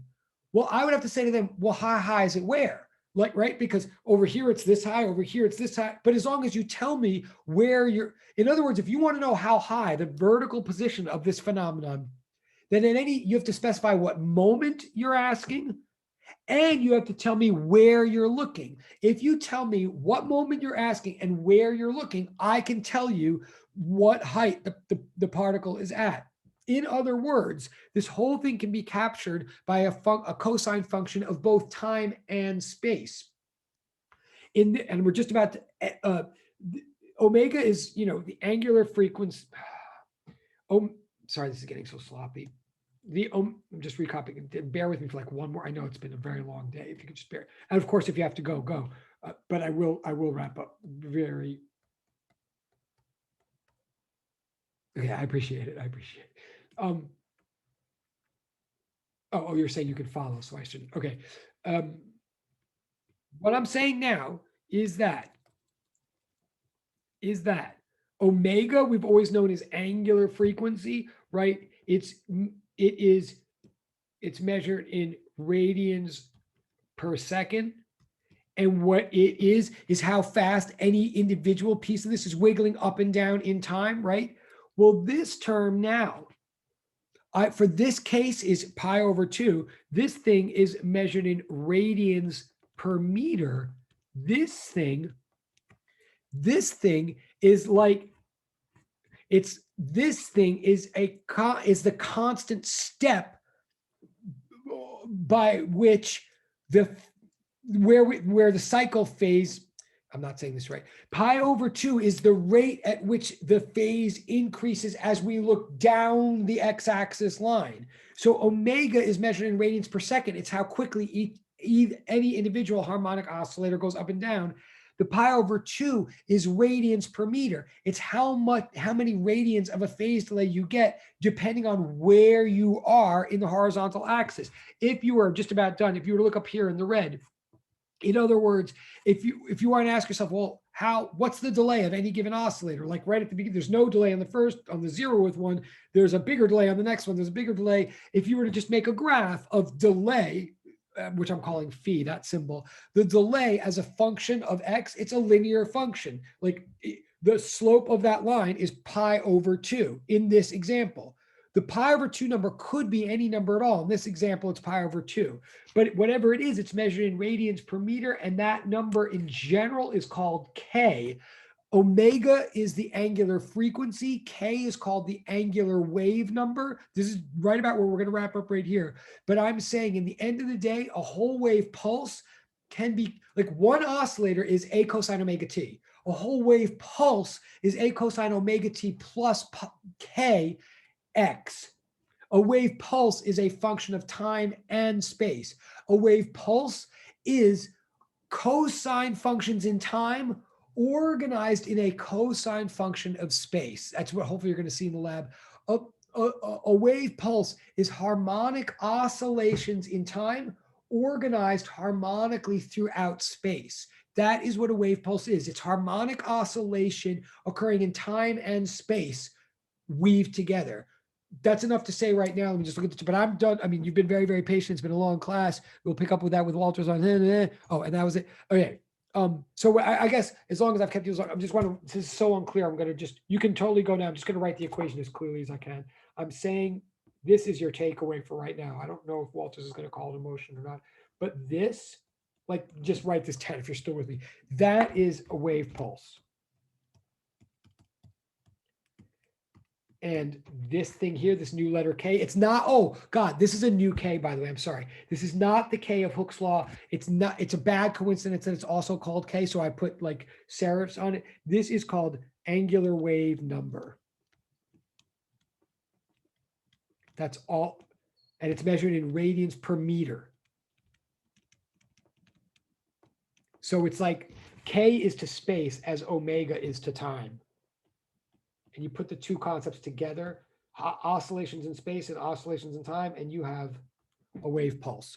And that's what I've got for today. And you've been very patient. I'm looking at the chat. Oh, I don't even know what a wave collapse is. Oh, no, they're not the same. I know what you mean by wave collapse. Yeah, very different. Actually, can I please remind me of that next class? I don't, because I know I'm over time now. We're going to freak people out. Great question. Remind me of that next class if you don't, but they are different. Yeah. Collapse. Well, collapse basically is when the amplitude shrinks to 0, when you no longer have a wave. And that's okay. Thank you. All right. Cool. You guys are great. There's no homework for me or anything. Just keep on keeping on. I really appreciate praising Quark. Thank you. Have a good day. Quark bless America. Yes. You too have a great week. Thank you so much. My son misses you. He'll be back next week. Okay. Have a good week. Yes, you too. Thank you so much. Bye. And you can totally leave. I'm just waiting till everybody leaves just in case. Yes, that's good. Thank you. Yay. Okay. Have a good week. Bye. Awesome. Take care. You too. Thank you. Awesome. Thank you. Okay. Good night. Yes. Good night. Awesome. Good night. Thank you. Good night. Good night. Thank you. Thank you. Awesome. Good night. Good night. Thank you. Good night. And you guys are good. Melanie and Jennifer, you're good? Yes. I know you both handed in your test. Thank you very much. That's awesome. Okay, are we good? So you guys are good? Melanie, Jennifer, you're still there? Okay, I think I'm going to leave if you're okay. Goodbye.